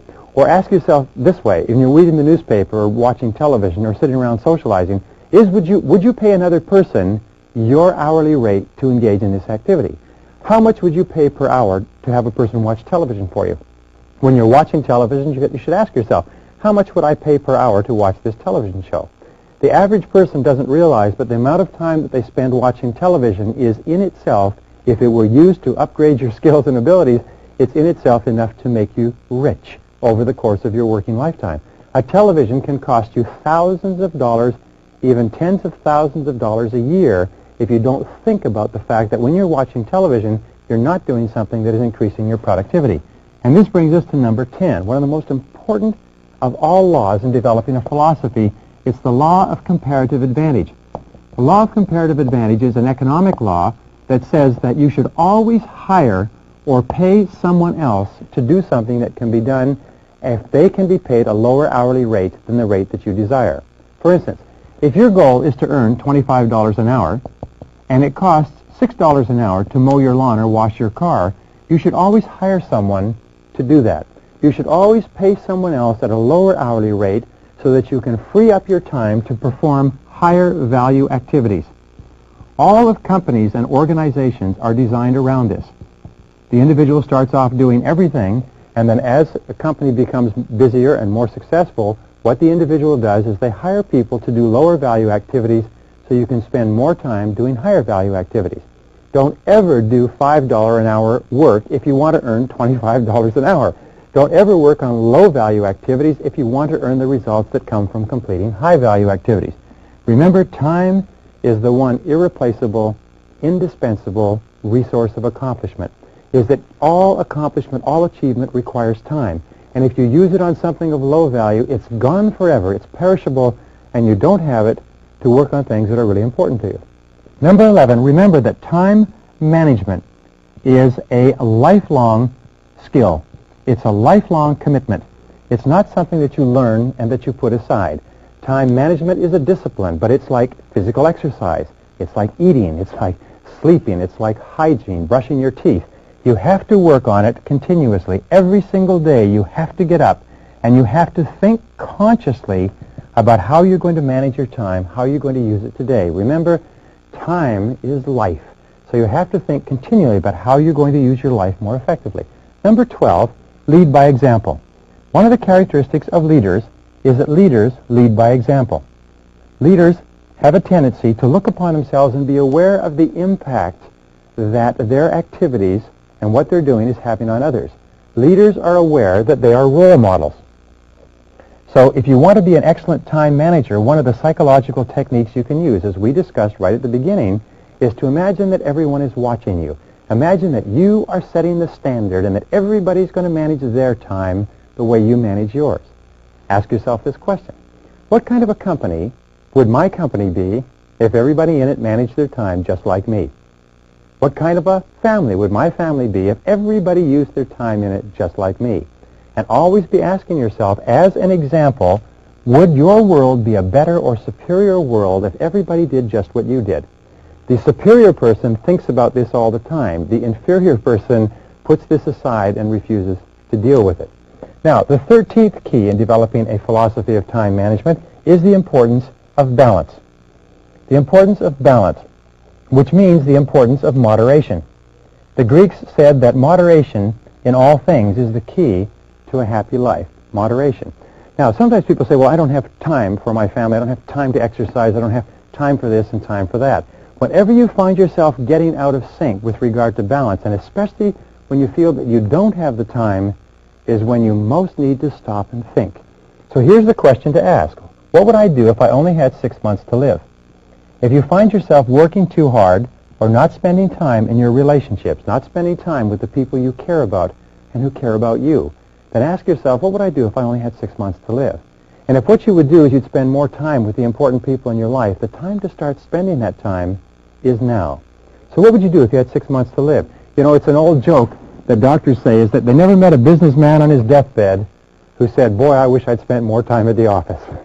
The fact of the matter is that balance and moderation in all things increases your productivity, increases your efficiency. And remember, the only reason you're working is so that you can enjoy the great things of life, which are your people, your relationships, the things that make you happy, and so on. Number 14, which brings us to that, is that relaxing, letting go, vacations are a wonderful use of time. Is that you need to recuperate. You need to recharge your batteries. So one of the smartest things to do at the beginning of the year is plan all of your vacations in advance. Send them the money. Book the travel facilities and the hotel facilities. Book your vacations in advance and schedule your work around your vacations. Take 3-day weekends whenever possible. Take a week or 2 weeks off in the summer and the winter time, but learn to relax. Also, learn to exercise. Exercising is a valuable use of your time. The more you exercise, the healthier you are, the more energy you have, the more creative you are, and the more capable you are of doing better work when you work. Number 15, make sure that your goals and your values are congruent. Make sure that you're doing the things every day that you love to do. Make sure that you're doing things that you care about and that what you're doing every day makes you happy. Number 16, have regular health exams. Remember that your health is one of the most important parts of your life. Get regular dental checkups, get regular physical checkups. Number 17, eat lightly. Eat light lunches, eat light dinners. You'll have more energy, you'll be less drowsy, and you'll be more productive. Number 18, make a decision to live to be 80. This is perhaps the most important single part of a philosophy of time management, is that you make the decision that you're going to live to be 80 years old and that you organize all of the